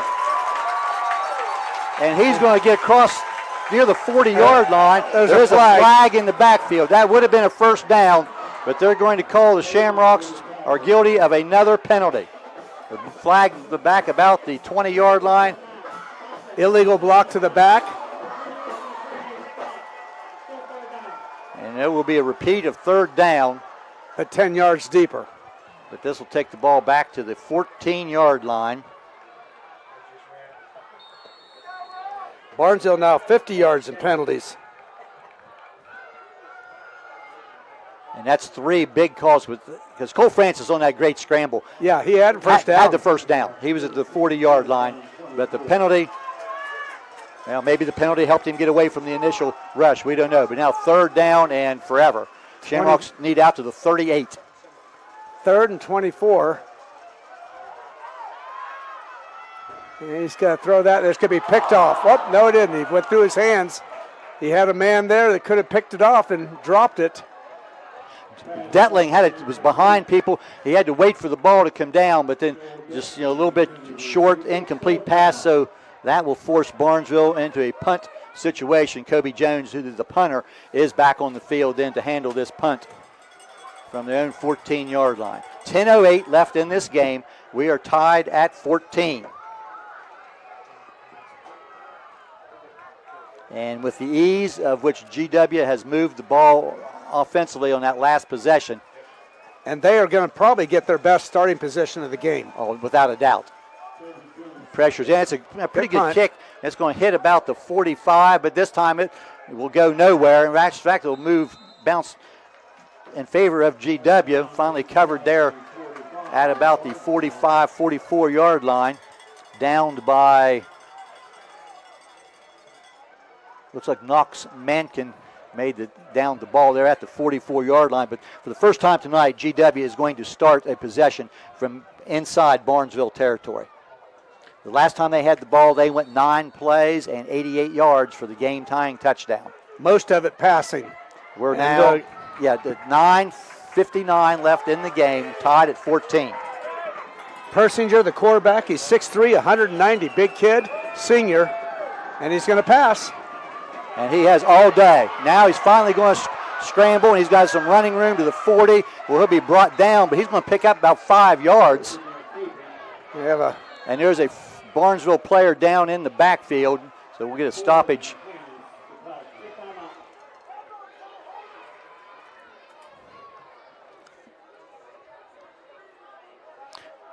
So the play is going to gain about 6 yards to the 38-yard line.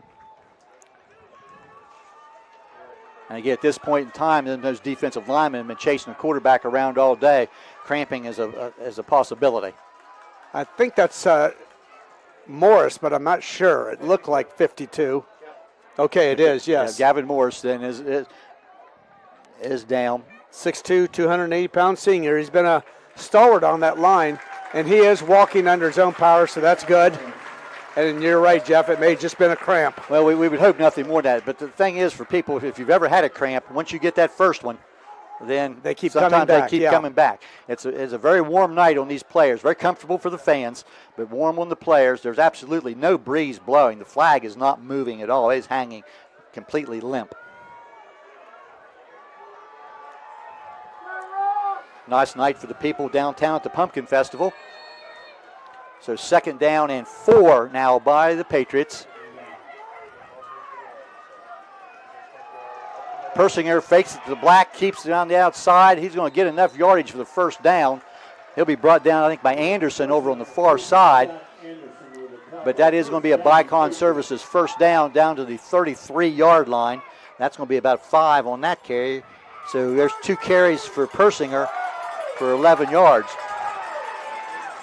They give the ball to Black. Again, not much running room for Jaden Black. He's brought down after a short gain.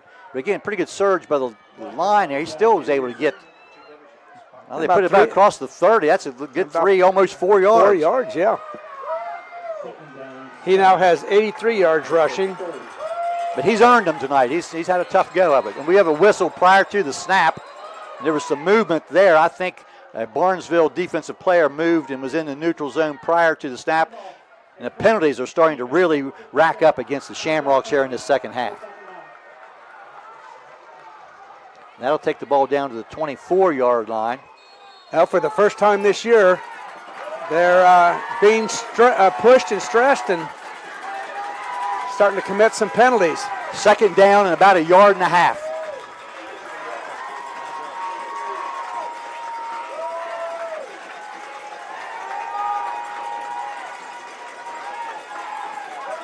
They'll give the ball to Black. Straight ahead, short gain. He just needed about 1 yard. Now there's a late flag comes in from the center judge.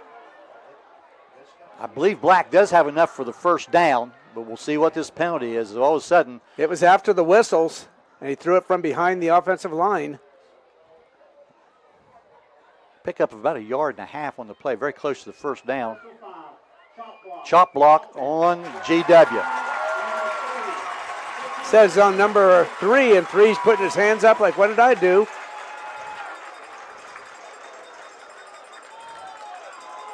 Well, that's a costly penalty now for George Washington. As we said, both of these teams have just routed their opponents this year, and both of them now just for the first time this season are in a close game. That's going to be 2nd down and about 16, and we're going to get another whistle here before we'll see what this is about.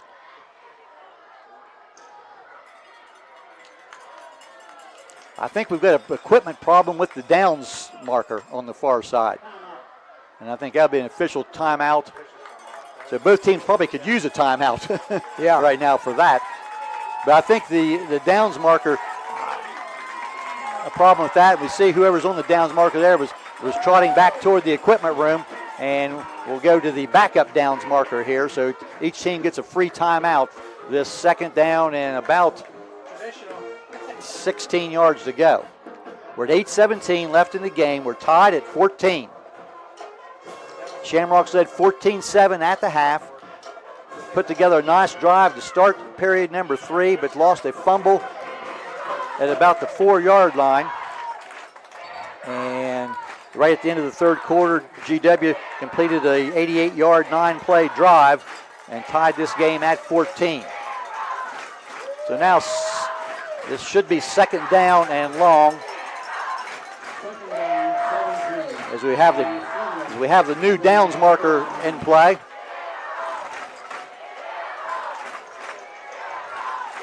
Five wide receivers. Frissinger back by himself. And he's scrambling. The ball's thrown up in the air, and it's going to be caught over here by Wesley. And he fumbles the football. It's loose. And they're still scrambling, and no signal yet. I think GW got it back. Yeah, I think they did. Somebody for the Shamrocks had a chance. And I believe Wesley was able to get the ball back himself. Yes, Samaji Wesley, who caught the pass. The ball's down at the 37. Pickup of a couple of yards, and we got another whistle. So what's this about? I believe there might be an equipment failure or something. Something happened there. Christian Hannes. They're resetting the play clock. He wants to reset to 40, and now we've got it. So this is a third down and about 14. And with a tie game and 7.5 minutes left, this is a huge play for the Patriot offense and for the Shamrock defense. But on the other hand, it's most likely 4-down territory. I think no doubt, barring another penalty or a loss. Persinger wants to throw. He's throwing deep downfield, and the ball is knocked away by Cole Francis. Incomplete. Intended for Kai Martin.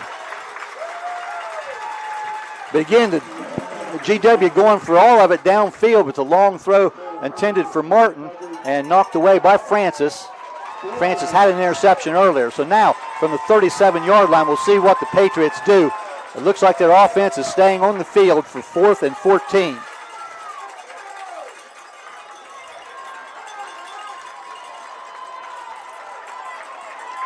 The ball at the Barnesville 37. 7:13 left in the game, tied. And whistles, and I think GW is going to call a timeout. Yes, they are. And maybe the play clock may have been running down. I was not looking at it, but timeout GW. So, hey, with 7:13 left in this game, we're tied at 14. Let's step away for a short message and be right back. Looking for an incredible deal on a new Ford, Lincoln, or Nissan? Come check out our vastly growing inventory selection and ask us about all the low APR options that are going on right now at Dutro Ford, Lincoln, Nissan. If a new vehicle isn't in the budget, let us show you a pre-owned alternative that is sure to fit all your needs without breaking the bank. We know with the running from work to practice or games doesn't leave much time for car shopping, so view our full inventory online 24/7 at dutrosauto.com. Best of luck to all the coaches and players this year. Have a safe and successful season from all of us at Dutro Ford Lincoln Nissan. High school football from ABC Sports on WBNV, Barnesville, Woodsfield, 93 BNV. GW spending a timeout. They now are faced with a 4th and 14 at the Barnesville 37-yard line. Again, 3 receivers left, 2 right, Persinger alone in the backfield. He drops the throw. There's some pressure. It's getting away, and the ball is going to be caught. But I think he's going. That's close. I think he's got the first down. I think he caught the ball and then was back. But we do have a flag down. But this could be on. That'd be a roughing the passer. I think some pressure. I think Craker was on an outside blitz, and he may have got there late. And it is a roughing the passer call on Barnesville. But it looks to me like it is a Bicon Services first down to about the 22-yard line. Who caught that? I didn't. I was watching here. I did see the hit late. We'll see if Brett can help us out. At number 2, that is Martin. And it's down, and then the penalty to the 11. So the play goes for about 15. And now the penalty to the 11. That is a J&M Electric red zone and a Bicon Services first down. Persinger now throws again a quick out. This is Black, I believe, going out, and he did not catch the ball. The ball thrown a little bit behind him. Incomplete. I'll tell you, Persinger has now thrown the ball 26 times. He's completed 14. This possession started for GW at the 44-yard line in Barnesville territory. Now we're going to get a Barnesville timeout. And this might be a good chance here, Mark, during this break, if you could, because you're better than I am at finding some scores, and we can do a Surgeons Construction scoreboard update. The one we're kind of watching in front of us there, Wheelersburg still up in the fourth quarter over Ironton 17-15. And we'll go back here to some of the local teams now. And if you just tuned in, we are tied at 14 with 6:53 left on the clock here at Barnesville. And, of course, nothing's coming down. I've only got one bar now. Okay, Wheeling Park up big now. We're St. Clair, so 24-7. Fort Fry 31-7 over Caldwell. Monroe Central 47-12 in the fourth quarter. Meadowbrook all over John Glenn 41-7. And Buckeye Trail beats Tusky Central Catholic 44-15. UL beats Beaver Local 33-14. So now on second down and 10. George Washington now from the Barnesville 11-yard line. Good grief, now another penalty.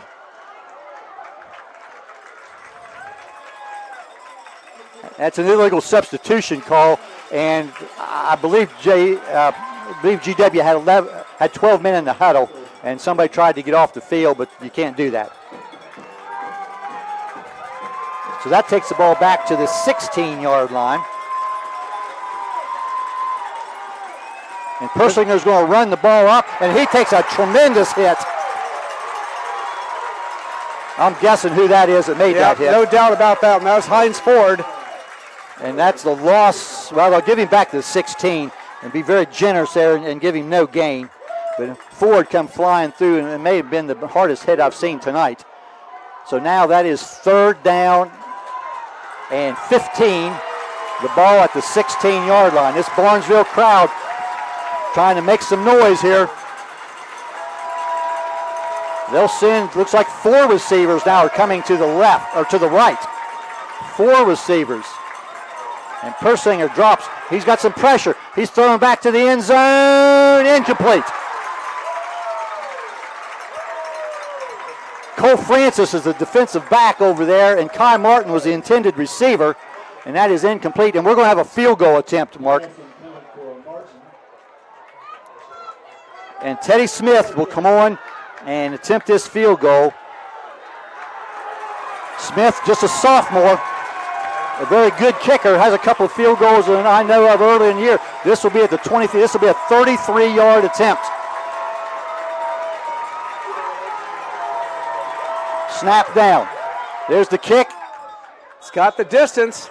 And it is good. Teddy Smith from 33 yards out with the field goal, and George Washington gets their first lead of the night with 6:05 left in this game. 17-14. But Teddy Smith with a 33-yard field goal. That is 17-14, and now in favor of GW. And that quieted the crowd here on the Barnesville side in a hurry. I'm not sure if that would have been good from a lot longer than 33, but it was right on target. And a good kicker is so valuable at the high school football level. Yes. And Teddy Smith, the sophomore, drilled that one from 33 yards. And George Washington now leads 17-14 with 6:05 left in the game. And again, Cincinnati Reds now up 2-1 in the 6th. The Mets getting beat. And also Cleveland losing now in the 9th, 7-3. So playoff action, the last weekend of baseball season coming down to the wire for some of these playoff teams. So this kickoff sponsored by Valentine Insurance. And for probably the first time this year, well, I'm sure the first time this year, the Shamrocks are trailing. Teddy Smith, who just kicked that field goal, tees it up at the 40 for this Valentine Insurance kickoff. And it's a high kick down about the 11-yard line. Colt Carpenter. Out across the 25-30. He might have got to the 30. Yeah, they're going to say right to the 30, and he was hit hard there. So Carpenter with that return. And Jude Wazinski, I think is how you say that, made the tackle. So now the Shamrocks have to go to work, trailing 17-14 with 5:58 left in the game. Barnesville does have 2 timeouts remaining. But we're still early enough here. The timeouts really are not a factor. Both teams with 2. And the Shamrocks have really been held in check here in the second half. There's a direct snap to Tolliver. He'll pick up about 4 or 5 yards. It looks like they'll put him out to the 35. Give him 5. Tolliver's found going pretty tough in here tonight. Yeah, he's got 92 yards on 18 carries unofficially.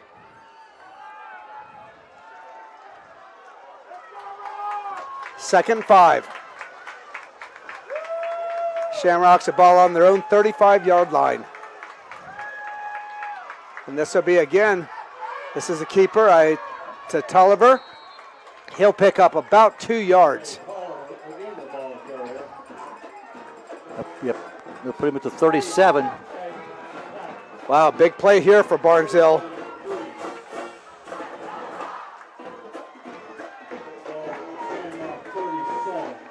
Evan Carpenter in to the huddle with the play.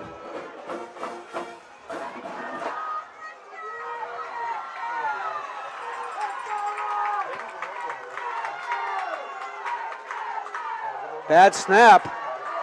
And this will be Tolliver, and he does get the first down. Tripped up as he was jumping. A Bicon Services first down. We're looking right here. I see Cole Francis on the sideline. There does not appear to be anything wrong with him, as he's now coming back into the game, I believe. They put the ball down at the 45, pickup of, we'll call it 8. Yes. And a Bicon Services first down, 4:30 left in the game. That now puts Tolliver over 100 yards for the night. 17-14, George Washington leads. Francis now back in, under center. Play clock inside 10. Again, this will be Jones. Straight ahead. That's Jones. Jones, okay. Short gain. Maybe 3. Yes. Jones 40 yards now on 8 carries. And the clock, when you run the ball, it continues to move. We're now at 3:50 left in the game. The clock moving. 17-14, George Washington Patriots leading.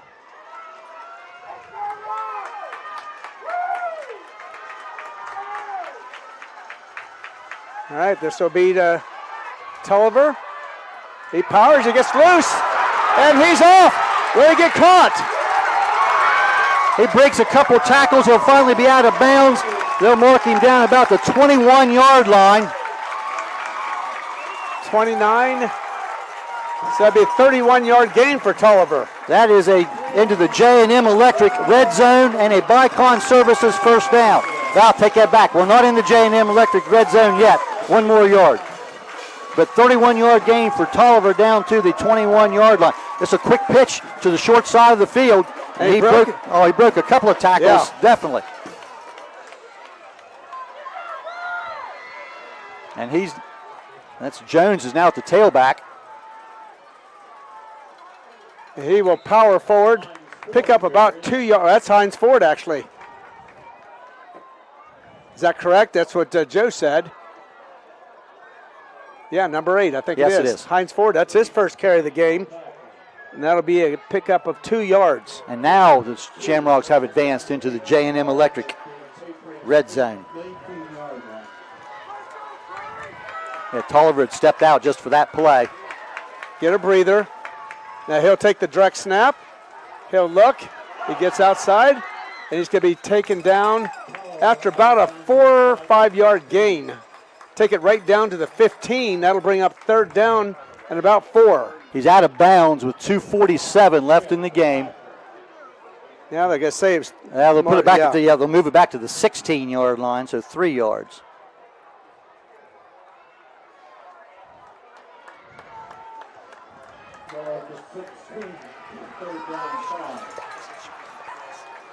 And here we go. Tulliver again, and he, I tell you, nice play there. Oh, by he got hit. 55. Yeah. He got hit in the backfield, and a good penetration there. Javon Davis, Excellent 6'5", 240-pound senior. He shot through there and made that play. They'll give Tolliver to the 15-yard line, pick up of a yard. And it is 4th down and 3. With 2:25, the clock moving, this could be the ball game, Mark. Yeah. Francis back in under center. Got that power eye.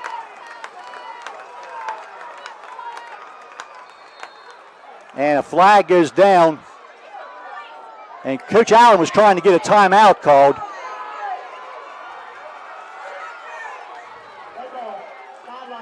A sideline warning and now issued, and that will be no yardage. A warning as opposed to a penalty, right? 5 years.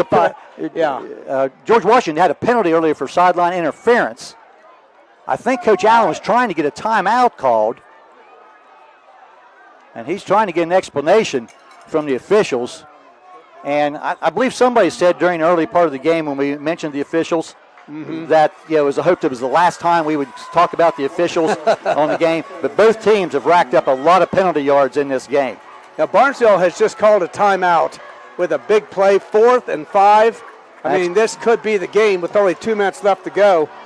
It's going closer to 4th and 3, I think, Mark. I think they need about the 12-yard line. Okay, I'm just looking at the stick over there. Yeah, when they move those sticks back, it's a little bit harder to tell exactly where they're at. So we'll see what. And as the Shamrocks go back out on the field, this is going to be a direct snap situation. I'll tell you what, they're lining up for a field goal. Luis Garcia is going to attempt a field goal, and this will be about a 32-yard field goal. Talk about pressure for the young man from Spain. Evan Wells to hold.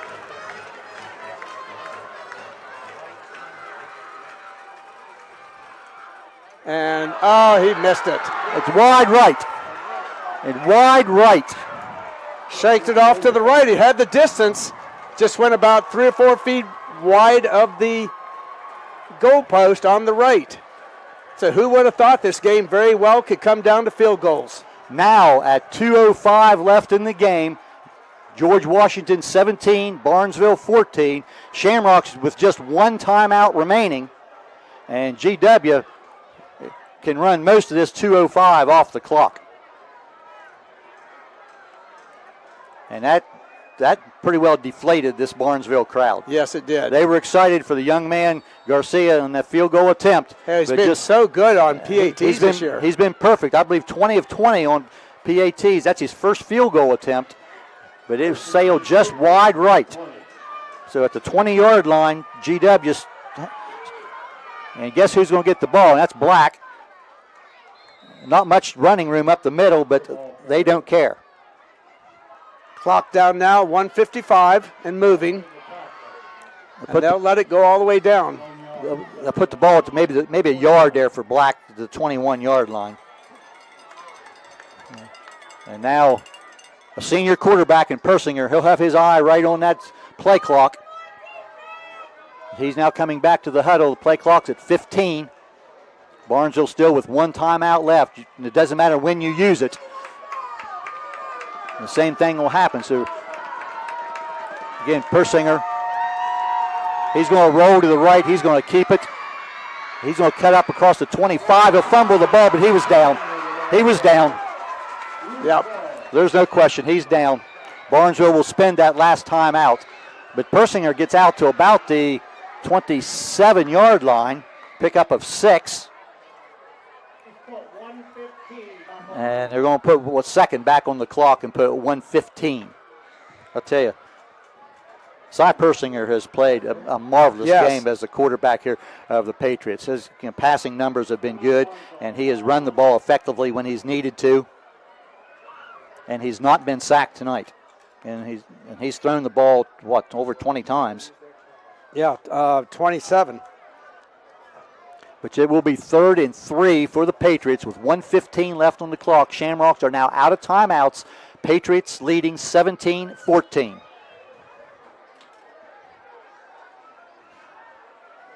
And with a 7:30 start tonight, that means we're getting pretty close to 10 o'clock in the evening here, Mark. Yes, 10:53. But, again, 3rd and 3, a first down by the Patriots here, the ball game will be over. But if not, they'll be able to run down and take probably their own timeout and punt the ball away. Barnesville will have less than 30 seconds left if GW has to punt.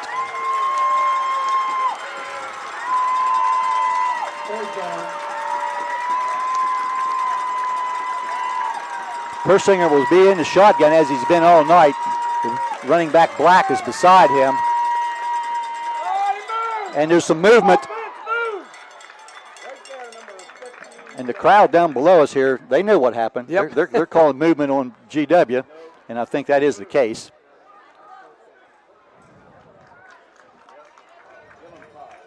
So that will back it up and make it 3rd and about 8. And it is a false start against GW.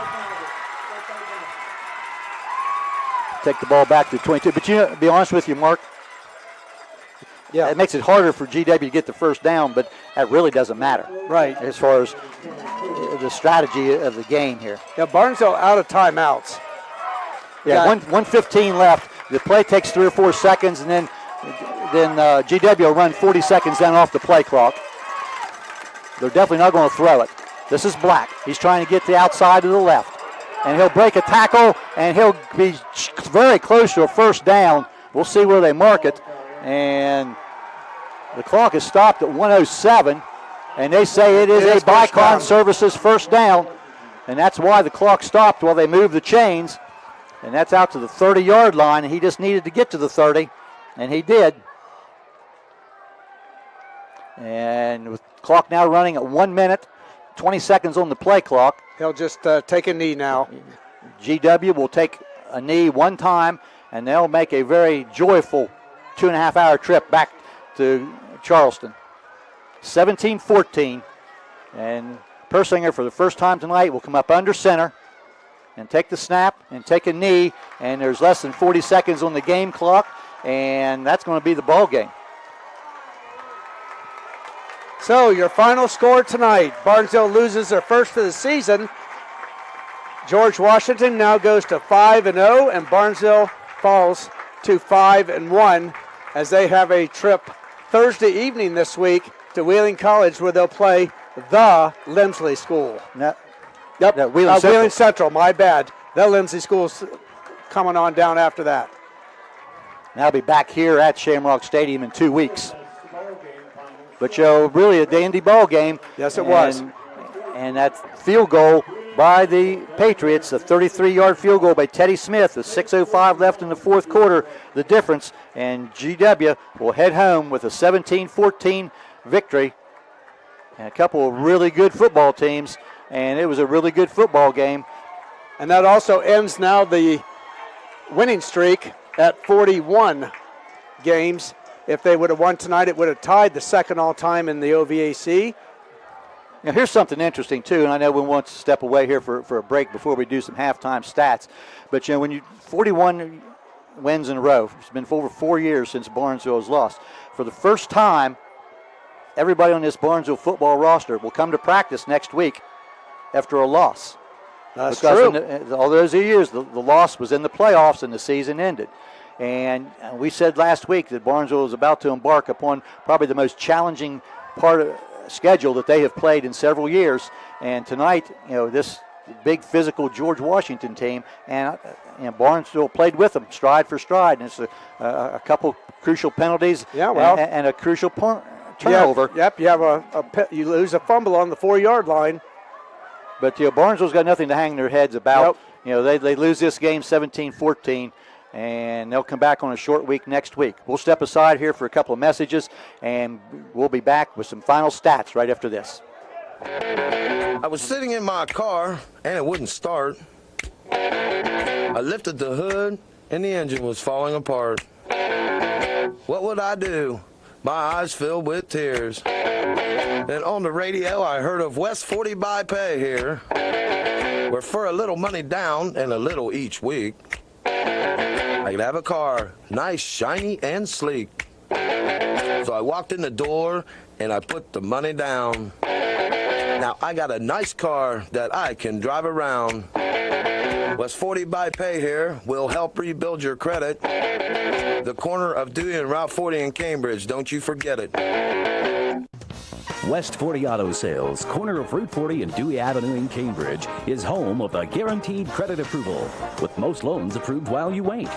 Go to their website to fill out an online loan application, west40autosales.com. You'll also find their weekly special listed there.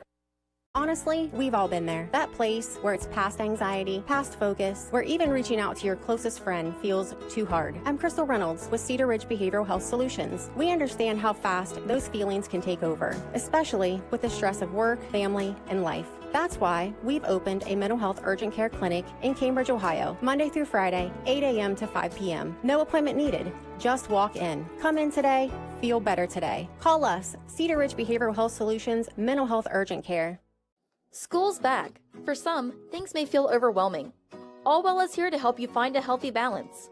Our behavioral health services can keep your mind on track, while our primary care services can keep your body healthy. Our mission is to help people feel better, think more clearly, make good decisions, and have healthy relationships. We have offices in Zanesville, Coshocton, New Lexington, McConnellsville, Caldwell, and now on Wheeling Avenue in Cambridge. Visit us at allwell.org. Be well, stay well, all well.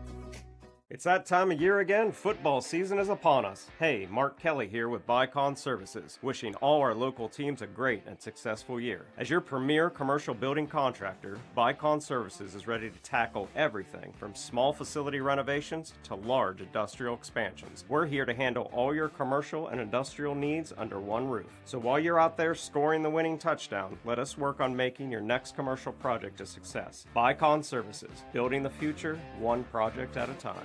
At Village Hardware and Rental in Barnesville, we've got everything you need for homeowner, contractor, and commercial jobs. From trusted Milwaukee tools and everyday hardware to pro-grade Valspar paint, trusted color you can count on. Plus, we offer paint mixing, key cutting, special orders, and commercial services too. And now, introducing our officially open firearms and ammo department. Fully stocked, trusted, and convenient. Whether you're working, improving, or protecting, Village Hardware and Rental is your one-stop shop. Drop by at 265 South Chestnut Street, Barnesville. Village Hardware and Rental. We make it easy to build the world around you. WVU Medicine Barnesville Hospital provides a variety of inpatient and outpatient care close to home. Experience top-tier healthcare and cutting-edge technology, and a place where you are more than just a patient, your family. State-of-the-art facilities and a dedicated team of doctors and nurses are committed to providing exceptional care tailored to your needs. All of the skilled professionals use the latest technology to ensure you receive the best care possible. WVU Medicine Barnesville Hospital would like to wish good luck to the Barnesville Shamrocks.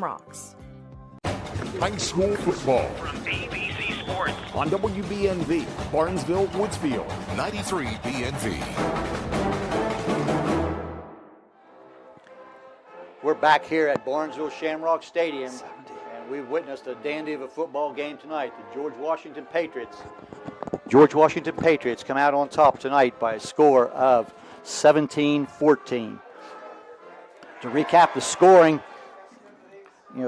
Barnesville scored on their opening possession of the game as they made a stop and forced a GW punt, and then going 6 plays, covered 52 yards with Trey Tolliver going into the end zone from 1 yard out. Luis Garcia's kick made it 7-0 Barnesville. Stayed that way until the second quarter when Cy Persinger hooked up for a 67-yard touchdown pass to Samaji Wesley, and that tied the game at 7, but Barnesville able to come back and take the lead with 34 seconds left in the half with Tolliver, a 7-yard run, completing a 48-yard 6-play drive. Garcia's kick, 14-7 at the half.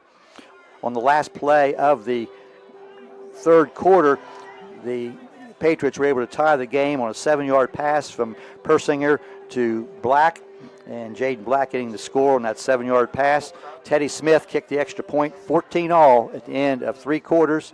And then in the fourth quarter, the big drive with GW started at the Barnesville 44-yard line, and they ran 9 plays, but on a 4th and long, they brought their place kicker, Teddy Smith, in, and Smith kicked a 33-yard field goal to give GW the lead at 17-14. Barnesville able to get back down the field there and get down as far as the 15-yard line, but on 4th down, a field goal attempt by Garcia went just a 32-yard attempt, went wide right, so with just over 2 minutes left in the game. All the Patriots had to do was run out the clock, and they did, and George Washington wins this game 17-14 over the Barnesville Shamrocks. Mark? Okay, very quickly here, the individual stats. Cy Persinger, very good quarterback, 6'3", 190-pound senior, threw the ball 27 times, completed 14, and threw 2 touchdowns. He also had 2 interceptions. And tonight he threw for 180 yards. Rushing tonight, Jaden Black, the freshman star tailback, he ran the ball 20 times for 91 yards.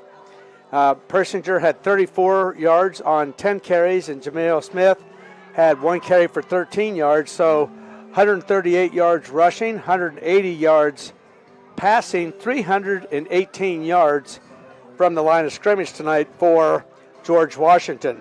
They did have 85 yards, though, in penalties, and like we said, 2 touchdowns, the 2 interceptions. For Barnesville tonight, Cole Francis, he completes 7 of 13 tonight for a total of 146 yards. Rushing tonight, Trey Toller, he carried the ball 23 times, and he had 142 yards. Straight to 137 yards tonight. Kobe Jones, 8 carries for 40 yards. Cole Francis, 2 carries for 3 yards. And Hines Ford, 1 carry for 2 yards tonight. So rushing tonight, 147 yards for the Shamrocks, 146 passing, 293 yards from the line of scrimmage.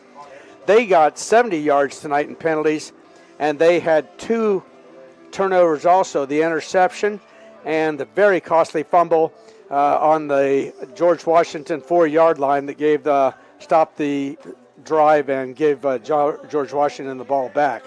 And again, the final score tonight is 17-14 in favor of George Washington. Once again, our sponsors, and we appreciate them being on board tonight. Doan Ford, Village Hardware and Rental, West 40 Auto Sales, Bicon Services, Dutro Ford, Lincoln Nissan, WVU Medicine, Barnesville Hospital, Allwell Behavioral Health Services, Abel's Electric Heating and AC, Patrons Buckeye Mutual Insurance, Cedar Ridge Behavioral Health Solutions, our game sponsors. Also in game or pregame sponsor there, Southeastern Ohio Credit Union with the National Anthem, Valentine Insurance, Bicon Services, J&M Electric, Kemp Insurance Agency, Surgeon Construction, and High Street Seneca, all sponsoring things tonight. 2 post-game awards to give out. One, Defensive Player of the Game. We'll get a certificate to that defensive player, and we're going to go with Hines Ford tonight. Played a very inspired ball game. Defensive was in on many plays. And the whole Barnesville defense really they made the going tough on the running game for GW. And we mentioned during the game, this one maybe meant a little bit to Hines Ford also because his dad was a graduate of GW, George Washington High School. But we'll give him Defensive Player of the Game, and our Player of the Game for the certificate from Barnesville Dairy Queen, we'll go with Trey Tolliver, who had both Barnesville touchdowns and 137 yards rushing. But the going was a little tougher tonight for the Shamrocks on their whole offense. Less than 300 yards of total offense tonight against a very, very good GW defense. Okay, so We will not be on the air with Barnesville next week. They play Thursday night at Wheeling College against Wheeling Central. And we'll be back in 2 weeks when Barnesville takes on the Lindsley School. And next Friday, we'll have Shenandoah at Monroe Central here both on YRP TV and 93.5 FM WBNV. And on our Surgeon Construction updates, I believe Shenandoah and Monroe Central were both winners tonight. Yes, last we looked they were. So, all right, that finishes up tonight. The Barnesville streak finishes at 41. But what a streak it's been and what a game it was tonight. A field goal late in the game wins it for George Washington as they win by a score of 17-14. Good night, everyone.